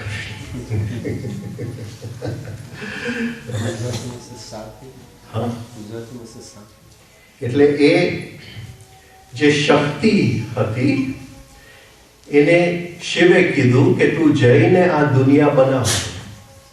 તો શક્તિએ કઈ રીતે દુનિયા બનાવી, એને કયા blocks, કઈ વસ્તુ ઉપયોગ કરીને દુનિયા બનાવી? તો એને પોતાની જાતને 51 ભાગમાં વેચી દીધું, જેને આપણે આપણો જે કરોડરજ્જુ છે એમાં 51 એને ચક્કર ફેર્યા, અને એ જે 51 ચક્કર સૂક્ષ્મથી સ્થૂલ સુધી, અને એને આપણે કહીએ છીએ 51 અક્ષર સંસ્કૃતના શબ્દકોશના. બરાબર?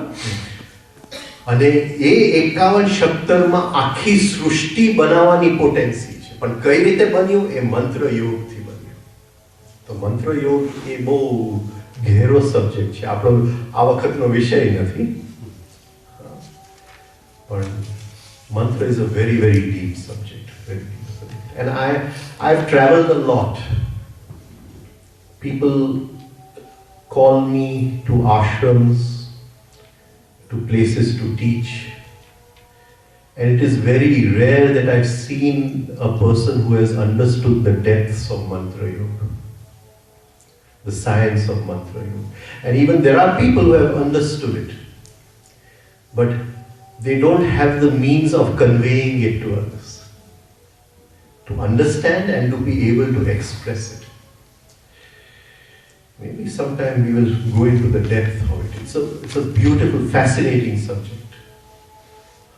And that is why each word that we speak is that Shakti who is Shiv's wife. And that is why we use words with worship. We don't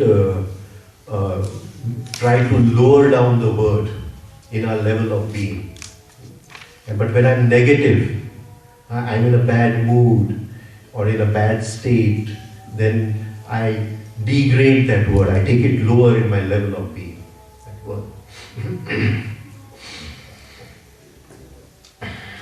So many people have a weak magnetic center. They keep on running around from here to there. Then there are people with false magnetic centers. And some of them are very, very powerful. And we've had stories. The most famous example is Rasputin, who was able to take, he was literally ruling Russia at one time. Rasputin. So these are people with false magnetic centers. They can use occult powers hypnosis. They fulfill their ambitions by gathering siddhis. But all this is the result of a false magnetic center. I remember 7 years with Ram Dulare Bapu, I travelled all over India to different ashrams, met different gurus. We used to spend one month together in the Kumbh Melas. And he used to always tell me that whenever you meet any sadhu, never give your real name, never give your real address. Because they have these powers, a false magnetic center. And they can, the minute you are in some kind of sympathy with them, synchronicity with them, they can make use of those powers. Real magnetic center is awed by the mystery of life. There is an awe, there is an inner wonder, like a young child is wondering about the mystery of life. But when a real magnetic center, he is awed by the mystery of life.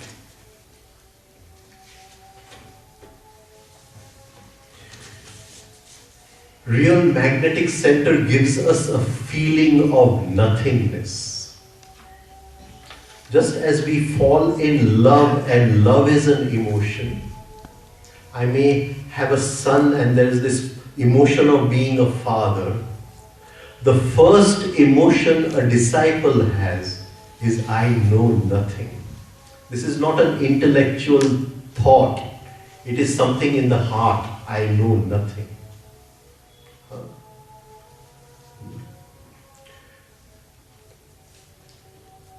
And it is only when Arjun told Krishna that I know nothing that the Gita starts. Chapter 2, Slok 11. Maro swabhav krupanta thi. Krupantae maro swabhav abharan kayo che. Cowardice has taken away my whole nature. It has dosho apahat swabhava pruchhami tvam. I am asking you, pruchhami tvam. Dharma samudha cheta. How do I turn my cheta, my attention towards the path of dharma? How do I turn my dharma samudha cheta? Yes, say yasya nishchitam bruhi tanme. Please tell me what is right for me, what is in my good. Tell me. Shishyaste aham sadhimam tam prapannam. I am your disciple. I know nothing. Till then Arjun had all arguments that this will happen and that will happen and this will, and then he says, I know nothing. This is the first inner feeling which a disciple has when he comes to his teacher. I know nothing. The teacher asks, have you emptied the boat? Buddha used to keep on saying, Bhikshu, have you emptied the boat? But our boat is full. Boat is full. It is not just that knowledge was not given so easily in the old days. You see, here everything is just being given. Because we expect today's brain to absorb everything. But in the old days it was not so easy. The disciple had to work for years before the teacher started imparting knowledge. He would keep him in the kitchen, he would keep him here, keep him there, he would be, cutting vegetables, filling up water. I remember when Ram Dulare Bapu built his ashram, we used to keep on working. We had to plant the trees, we had to give water to them, we had to clean the rooms, do everything. And he was getting the ashram built, and he would have workmen, masons working, and once a month we had to give them a lunch, and after they have eaten, their utensils, the workers, their utensils, we had to take and wash ourselves. We were not allowed to ask them to wash it. So those were different days when the disciple first prepared his emotional center to grasp what the Guru was saying. He had to come to a state, I know nothing. It had its advantages, it had its disadvantages. Today's brain is a different brain. It's not going to do all that. Right? It's not ready to do all that. So now it has to absorb. So this is the first emotion which we have, the emotion that I know nothing. And that can only come from a magnetic center. It is this nothingness, this nothingness that for some time renders the ego a little passive, the self-love a little passive. And he is able to connect with his Guru and understand the ideas which the Guru is giving, understand the truth which the Guru is giving. Now, magnetic center can bring us to a teaching, but then it can't do anything. Whether we understand the teaching, use the teaching, apply it in our daily lives is left to us. Then it will not create any more force. It brings us to the teaching. Later on it will have its own function in the teaching, but that is a different matter. Now to go ahead, એટલે આપણને magnetic center સાચું teaching સુધી લઈ આવશે, પણ પછી સમજણ ત્યારે ખીલશે જ્યારે એ જે આપણે શીખીએ છીએ, જે આઈડિયાઝ આપણને મળે છે, એ આપણે આપણા જીવનમાં ઉતારવાનું ચાલુ કરીએ. એ મેગ્નેટિક સેન્ટર નહીં કરે, આપણને લઈ આવ્યું. It brought us to the teaching and that's its purpose is over. Right? So many people come to the teaching, but then they can't work. Magnetic center brings them to the teaching, but then they can't do that, make that effort of application. પોતાના જીવનમાં ઉતારવાની જે કોશિશ કરવી પડે છે, they can't do it. And for that, will is needed. And again, will comes from the heart. It does not come from the brain. It does not come from the mind. Will એટલે સંકલ્પ શક્તિની જરૂર પડે છે. Will power નહીં. Willpower નહીં. Inner will. And this will is a very different thing. Willpower is hard, harsh. Will is soft, adaptable. Will જુદી વસ્તુ છે. With willpower we want to change circumstances. If I don't like you, I want to change you through my willpower. Will is something totally different. I don't like you, I relax inside. I say I don't want to change. Can I accept her or him exactly as he? That is inner will, spiritual will, not willpower. So now to walk on the path, once we have come to a teaching, to be able to walk on the path needs inner will. It needs the will to do it. અંદરથી સંકલ્પ હોવું જોઈએ કે નહીં, મારે કરવું જ છે.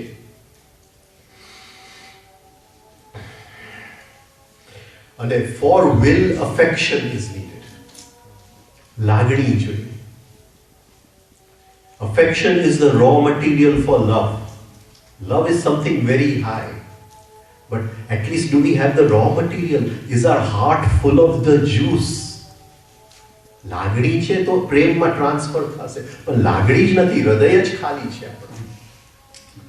There's nothing in our hearts. સુકાઈ ગયું છે.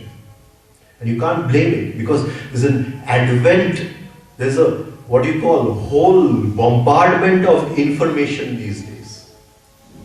There is no chance for the heart to develop. For a young child, there's just no chance for him to develop the heart center.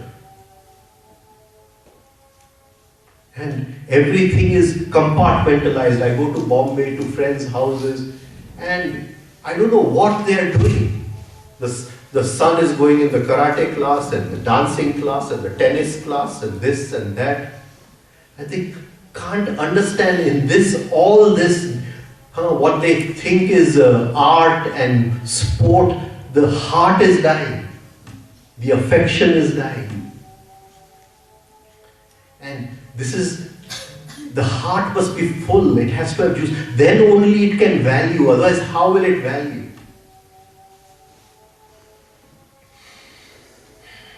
Agar सूत्र उससे स तू दीर्घ काले नैरंतर्ये सत्कार आ सेवितु दृढ़ भूमि.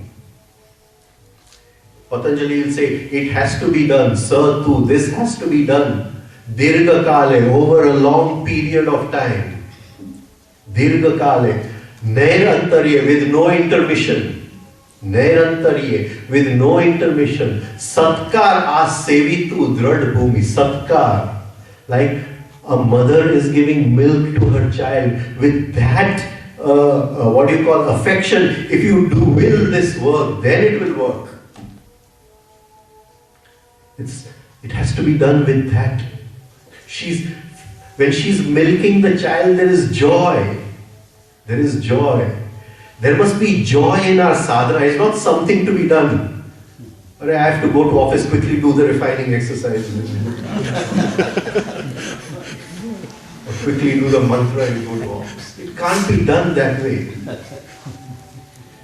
Satkar asevitu dhrad bhumi. Then the bhumi, the foundation becomes strong. If it is done with that satkar power. So the magnetic center will bring us up to here. But from here, how we walk depends totally on us. Then the magnetic center will perform a different function later on. It will, till real vivek opens up in us, real conscience opens up in us, it will work as our conscience. It will keep us away from situations where our sadhana will go down. It will take away friends who are trying to send us more into the hypnosis of lives. It will bring in situations which will help us. When we are in some problem, someone will come and help us out of the problem. That the magnetic center will do, but later on. Yeah. So, before it slips my mind, what sort of advice would you give a young mother? That, like you said, you visited friends and the kids are doing all sorts of things, but what is it that you would advise them? What do you do with a young child? Most important is dharana shakti, the power to hold.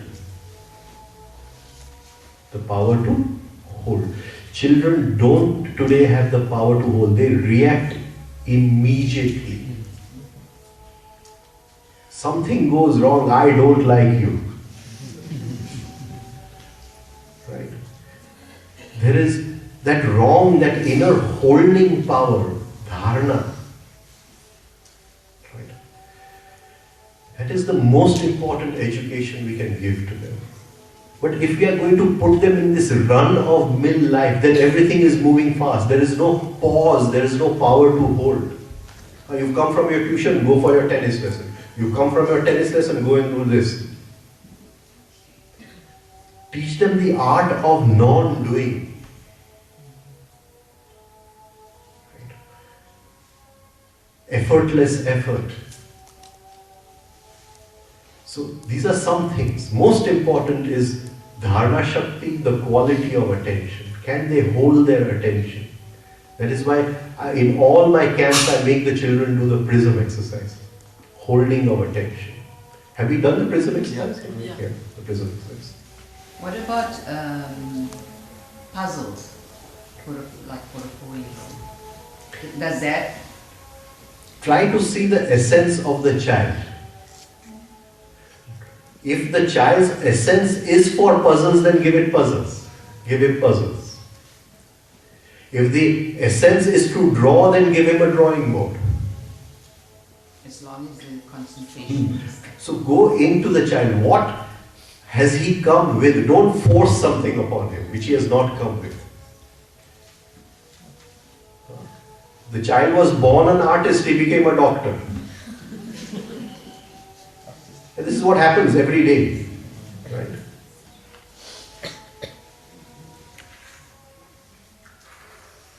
So, now, can you see at the very basic being, the level of being, there is a clash now.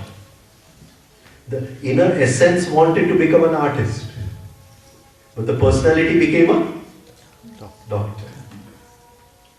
Now, we form this personality to feed the essence, but now it cannot feed the essence, it's going to feed the false personality.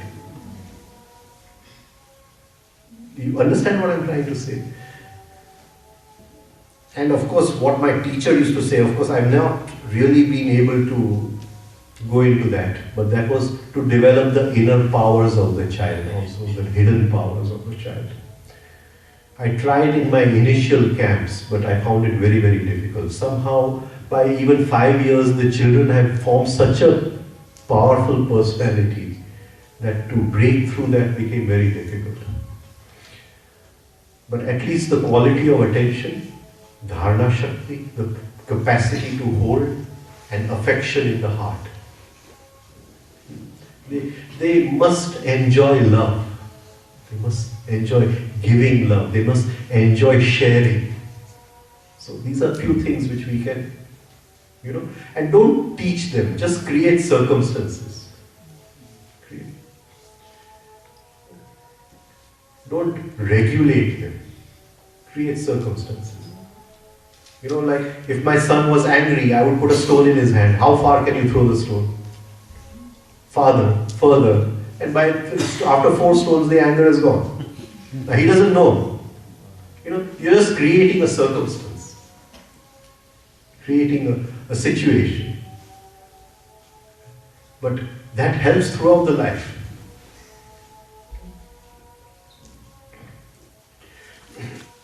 So the magnetic center brings us to a teaching, the task has just begun. Don't make a problem of the teaching. People love to make a problem of everything. I don't have the time. Don't have the time, don't do it. Don't do it.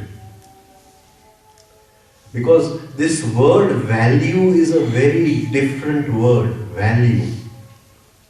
And value is not in the head, it is in the heart. I'll tell you one thing, that sometimes I see that people in the ashram, they are not doing anything. And I can understand why, because in the ashram there are no rules. Right?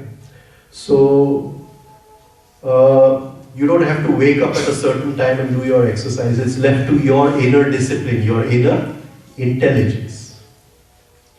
So I see many times that people will get up late and they'll say, okay, we won't do it today, we'll do it tomorrow.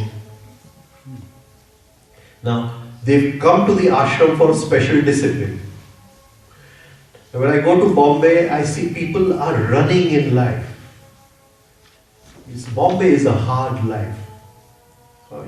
If you want to reach your office at 8 o'clock in the morning, you have to leave home by 6:30 in the morning.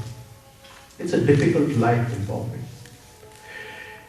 And these are people who leave their homes at 6:30 in the morning, sometimes come at 7 and 8 and 9 also in the evening. And I ask them, how are your practices going? And they say, we get up and do it on time. Now this is value. This is value. When you don't have time to do it and you find the time to do it, that is value. And when you have the whole day to do it and still you don't do it, no value. You get it? In all that busy schedule of Bombay life, they have found that 1 hour. This is one vas, real one vas. In that they have taken out that 1 hour to work on themselves, to make it happen. And this comes from the heart. When you love what you are doing, then only you will do it. But then other people come, we have no time. Okay.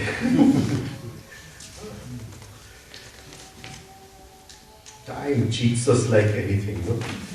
Time cheats us like anything.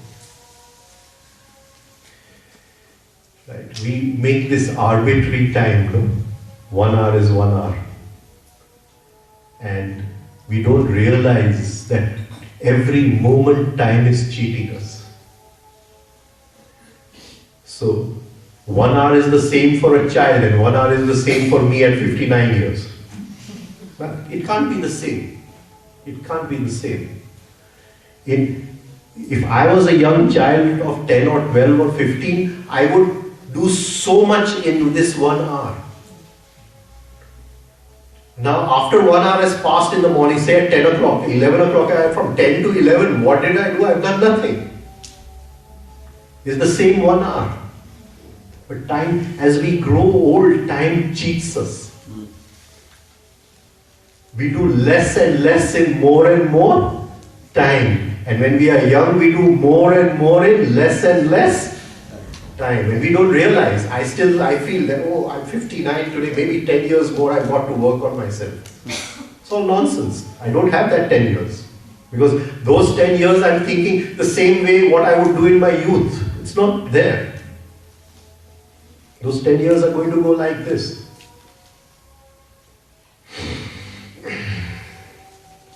Now we'll start with self-observation. Now this sutra over here, tada drashtuhu swarupe avasthanam. This drashtuhu, it starts with what we will today call the observing eye. The observing eye. Ek eye je joi ryo chhe. As we have 5 senses outside to see the world outside, 5 indriya, similarly this eye is like an inner sense who is observing inside, and we will name that as drashtuhu. This is an observing eye, it is not the real eye. Incidentally, because you asked a question on mantra. So when a student is initiated into mantra, the guru tells him that first make the ishta. First make the ishta. Now we have the word ishtadev. Ishta. Isht means what you like. What you like. So he makes a special eye inside to whom he is not worship, to whom he is giving this mantra. Worshipping, but not in worship, to whom he is, for whom he is saying this mantra. And that is called the ishta. It is established inside our psychic structure. And that is an initiation into mantra yoga. Similarly, now we are moving into self-observation. And the beginning of self-observation starts with observing eye. This is our ishta. Ishta Dev. We are putting it in the temple. We are taking the murti and doing the prasthapan in the temple. And that temple is our psychic structure. It is this eye which is going to lead us to real eye. Tada drashtuhu swarupe, in its own form. Avastha, it will go through different avasthas. And one day it will penetrate into our essence and swarupe pratishtha. Right? It will become the real eye. But just now it is the observing eye. It is our God. It is our God. This inner eye is our God. It always observes.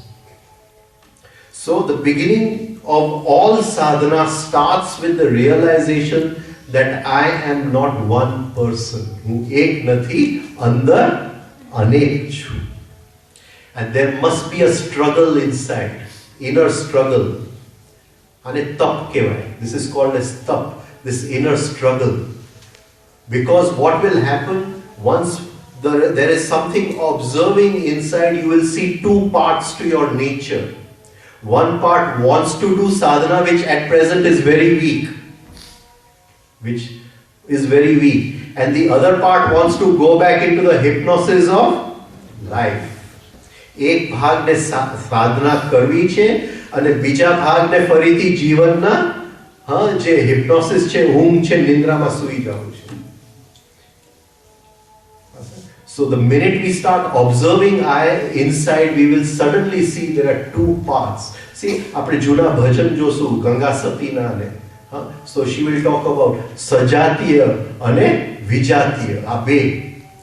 હે પાનબાઈ, સજાતીય અને વિજાતીયની જુક્તિ તું જાણી લે. સજાતીય અને વિજાતીયની જુક્તિ તું જાણી લે.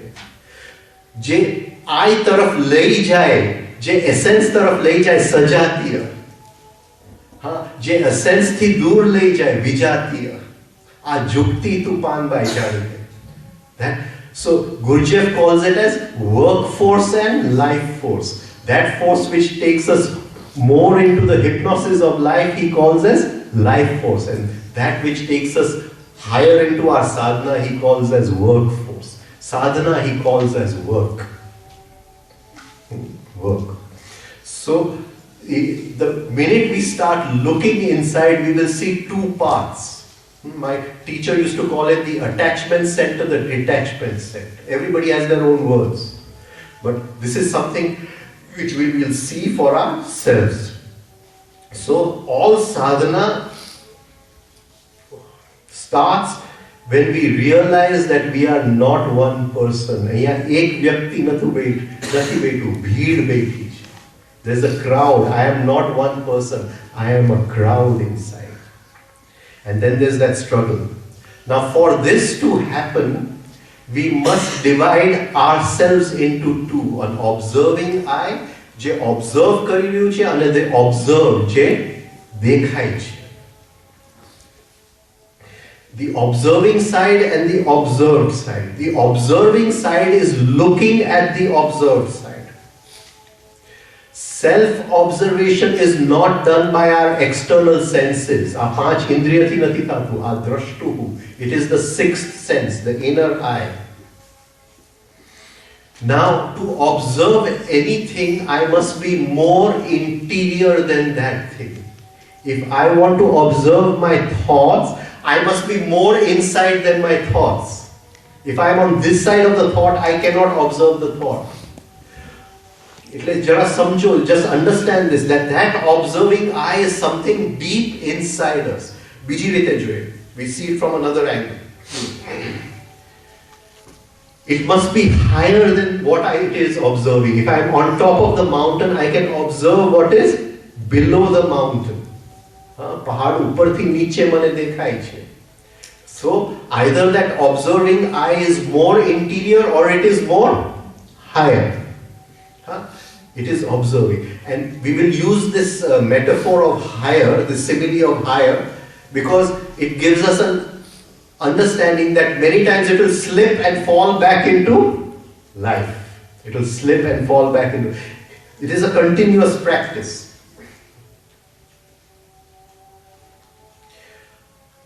Unless we establish this observing eye inside, nothing can change. Nothing can change. આખી જિંદગી પૂજા કર્યા કરશું, કંઈ પણ ફરક નહીં પડે. Unless we have divided ourselves into two. Observing side, observed side. Try to understand, knowing is not observing. જાણવું એ observing નથી. We are, take external observation. We are all sitting over here. How many of us are observing ourselves sitting over here? You see, but this is external observation. I meet him on the road. Now supposing I dislike him. So if you ask me, okay, you don't like him, I'll say, I know I don't like him. That does not mean I'm observing my dislike. It does not mean the eye has moved interior and is separate from the dislike. See, many people come from some Vipassana class and this class and that class and they say, "Ave હું સાક્ષી ભાવથી બધું જોઉં." Nonsense. It's a load of nonsense. I'm witnessing everything. This is an active process. It is not the passive act of watching, it is an active process. Something is actively paying attention from inside to the outside. The thought is outside, that which is watching is inside.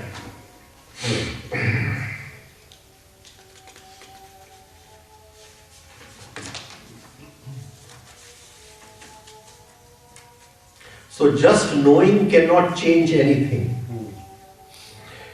When a person we dislike comes in front of us,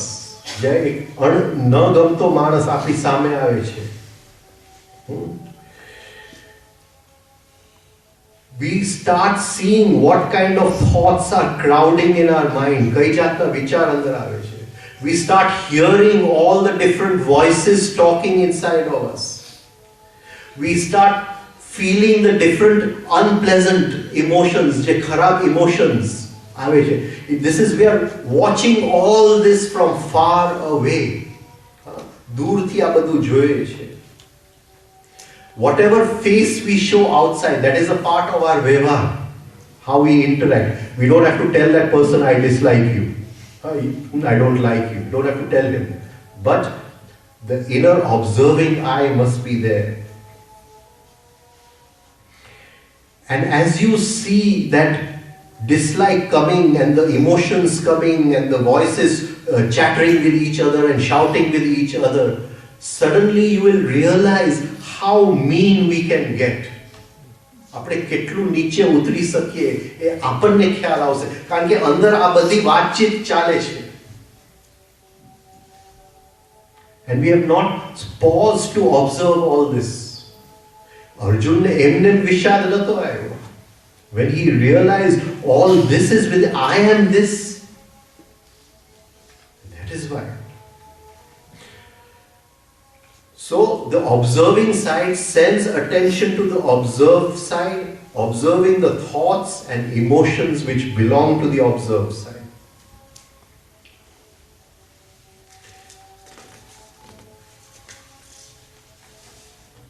ફરીથી આપણે ઘણીવાર slip થશે. We will fall down, we will become a part of our negative emotions, we will say I to them, and lost a battle. एक युद्ध हारी गया, फरीથી we will start again. And this tug of war will go on till a state comes when that observing eye cannot fall. આ સ્થિતિને અચ્યુત કહેવાય. It cannot fall. We call Krishna as Achyut, the one who cannot slip. The one who cannot slip. From that high thing he cannot fall down again. But initially we are going to fall. Just see, you are now seeing yourself as a totally different person. Like I am seeing him, I am seeing myself. Right? And maybe if I meet him on the road, I'd be friendly with him. But if I was to meet myself on the road, I'd get rid of that guy immediately. That is what happens when we start observing. We don't like ourselves. We don't like ourselves. Because we just don't know. We are so full of imagination. We don't know what we really are inside. Now, we will take this one step further and we will call the observing side as I, the observer side, and the observed we will call as it. Observed ne it kesu, observer ne I kesu. Supposing I am sad, I am sad, I'll say it is sad, I am observing. Right? I am hungry, I'll say it is hungry, I am observing.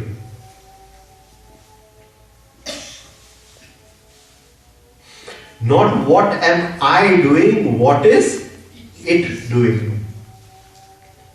This division. So I'll call, say, many people take their own name. There was this great guru, what was his name? Ramthi. He would say, what is Badshah Ram doing? He would say, Badshah Ram doing. Right? So, you can take your own name, but it's better to use it. Use it. But at times, using your name, there's a lot of humor in self-observation. Actually, the real humor in life comes when you start observing yourself inside. Suddenly you see that this misguided guy called Rajan is doing this and he's falling into a trap over here and he's getting hypnotized by this thought, and and you see him like in that movie where a person gets into all kinds of troubles. Right? And you see yourself getting into all these troubles. And there's inner laughter, there's inner joy at that. And that is what the laughing Buddha represents. Actually, laughing Buddha, his name is Hote. Hote. And he used to go everywhere with this sack of toys. And he would give them to little children. And he had no teaching. And one day, one Zen monk met him on the road and he says, "What is the realization of Zen?" So he had this sack of toys and he dropped it. Just empty yourself. Then the monk asked, "Then what is the actualization of Zen?" He picked up the sack of toys and started walking. So we have to empty this, all that we are, and it's been gathered for thousands of years. All that we are.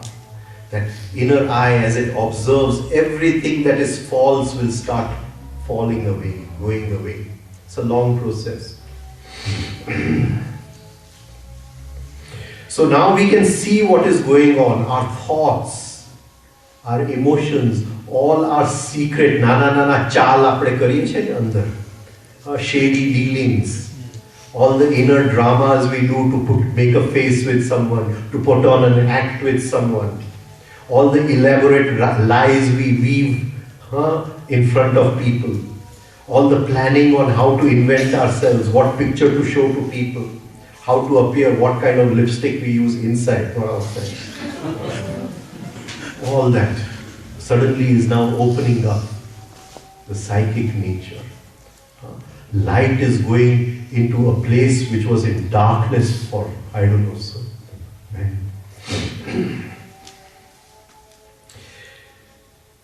It's like a kaleidoscope. Every moment we are changing inside. Different groups of eyes. We see we are not one person. Just see, I'm writing this note. So there is one eye of my intellectual center saying, I want to write this note. Right? And there are other eyes who don't like me to write this note. But I don't know them. When I decide to write the note, I don't know. They are hidden somewhere. I sit down to write this note and they come. And they'll come and they say, why not have a little bit of biscuits with writing the note? Right? So I'll leave the note and I'll go to the cupboard to take out some snacks or something, crackers or something.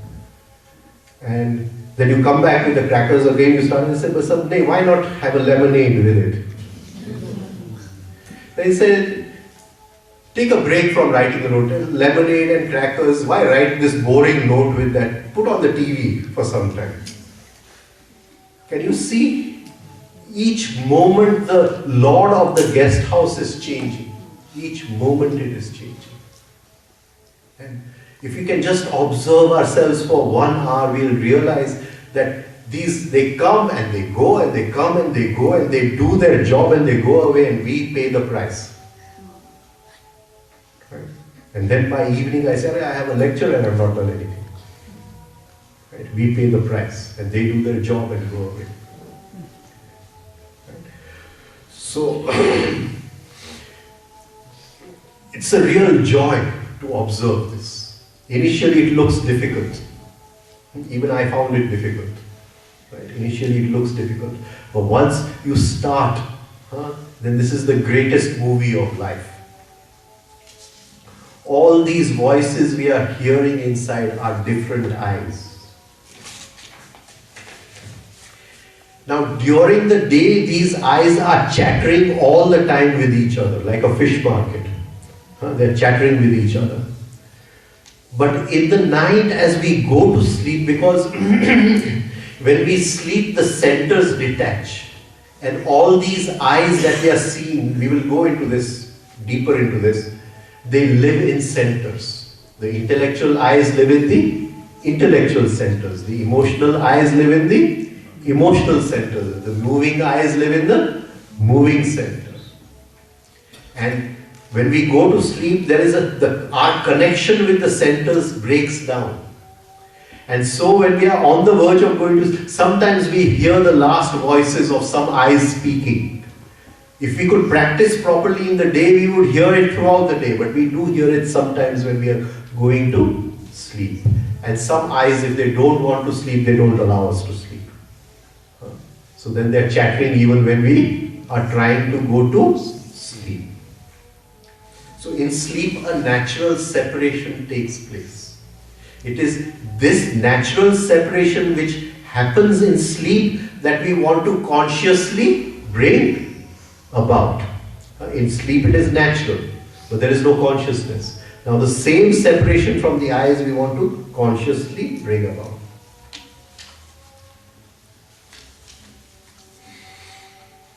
Tomorrow I'll take different sets of eyes, how they come, suspicious eyes, different eyes I'll take tomorrow, how different sets. We'll understand just how the Mahabharata battle, what Vyasji has written in the Mahabharata battle. It is all about these eyes. Now, just supposing we are in a bad mood and we are observing inside. And this will take time. But suddenly we will recognize different groups of people within us. Those that are feeding the bad mood and those which want to take us out of the bad mood. We will name these two sets of eyes, these two sets of people. We will call those who want to feed the bad mood, give it more petrol, give it more ghee, as life eyes. And those who want to help us to come out as work eyes. These are two sets of eyes inside. When we talk about the Pandavas going into 12 years of Vanvas, they are making new work eyes. They are making new work eyes, and we will go into that. So, we will see inside that there are eyes which want to increase the bad mood, and there are eyes which want to help us out of the bad mood. And initially, the work eyes are very weak, they are very few. Life eyes khub vadare છે. They try to make something out of the negative state. They'll define it in different ways, using our imagination. It is not negative. It is a good state to be in. If you're angry with someone, then that you can put that person on the right path, etc., etc.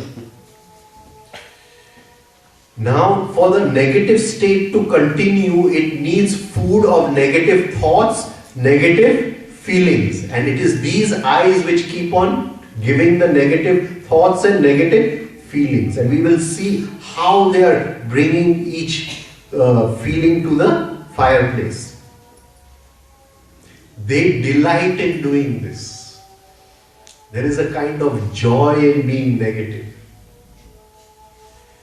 And it is not, we are not joyful, it is these eyes which are joyful. When I take revenge because you insulted me yesterday, there is a kind of joy in that taking of revenge. If I feel you have earned too much money, more money than me, and I hear that you have lost a little money, there is a kind of joy in that news. More with friends than enemies. So these negative eyes, they get a kind of joy in making the state more negative. અંદર જે negativity છે એને petrol આપવામાં એ લોકોને આનંદ આવે છે, એક જાતની રસ આવે છે. And we will start watching this. Now, initially, our observing eye will be very weak, and we will try to increase the power of our observing eye. And we will try to bring an atmosphere to the observing eye. જેમ આપણે મંદિરમાં આવ્યા, we came in the temple, so there is a kind of inner attitude of worship to the God, to the murti. Similarly, when we think of the observing eye, we will bring an attitude of worship, so that will make it stronger. Then life eyes cannot pull the observing eye. Or I see a friend and suddenly I have a good feeling of being uplifted. So again, when I sense my observing eye, I will bring a feeling of upliftment. That will make the observing eye powerful. As the observing eye becomes more powerful, the life eyes will become weak. Just now when I am getting angry, the life eyes are so powerful, I hardly feel my observing eye. એનું કઈ સંવેદના આવતું જ નથી, એ ગુસ્સો જ મને ખેંચી જાય છે. Life eyes, they pull me, they hypnotize me. And with that anger, everything happens. My heartbeat, my pulse rate, my blood pressure, my tenseness in the muscles, nothing. But that should happen with observing eye. With observing eye, there should be a deep relaxation, an upliftment. But that is not happening because there is no power in the observing eye. Slowly, as there's power in the observing eye, the force of anger will become weak. And suddenly the whole sequences will come in. We will start seeing where this anger came from. What is the sequence? What goes into the making of that anger? Now we are just by that holding that observing eye, we are going deeper and deeper into the mysteries of life. This anger is not something new. This anger, before man came on the earth, this same anger was in animals, in a different form. The same anger was in plants in a different form. But we don't know where this anger has come from. But as our observing eye becomes more powerful, suddenly the mystery, the sequences of how we got angry will start opening up to us, and we will enter into the deeper mysteries of life. Suddenly, we don't need to read books then to understand. We will now have a new knowledge born of our self-observation. Just now, to understand anger, I have to refer to the internet. Right? But then anger itself will reveal all its secrets to me. The sequence will open up inside. This is a new state of consciousness, a new level of being. We've been uplifted. We've gone into our subconscious minds and brought light over there, that which was in darkness. Let there be light. Tamaso ma jyotirgamaya. Brought light over there. So tomorrow we'll go through different sets of eyes. This is a long process. I'm happy that you're so interested in it because it's a very boring thing to talk about. And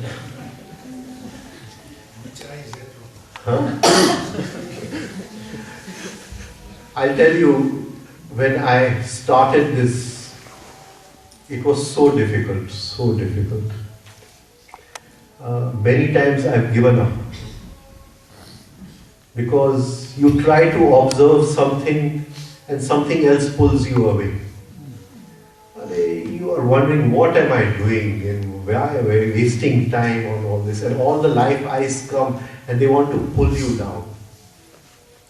And you get depressed over the whole thing. કારણ કે હજી તો we have not opened out. There's so much. It's a vast, vast world inside. And you try to understand one thing, you forget another thing. You try to understand self-love, you forget internal considering. And you don't realize next day you're internal considering, you're trying to observe self-love. And it became so complicated.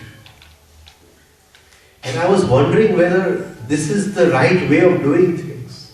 And the Guru does not help. The Guru throws you more into darkness. He wants you to walk on your own feet. And these are difficult times.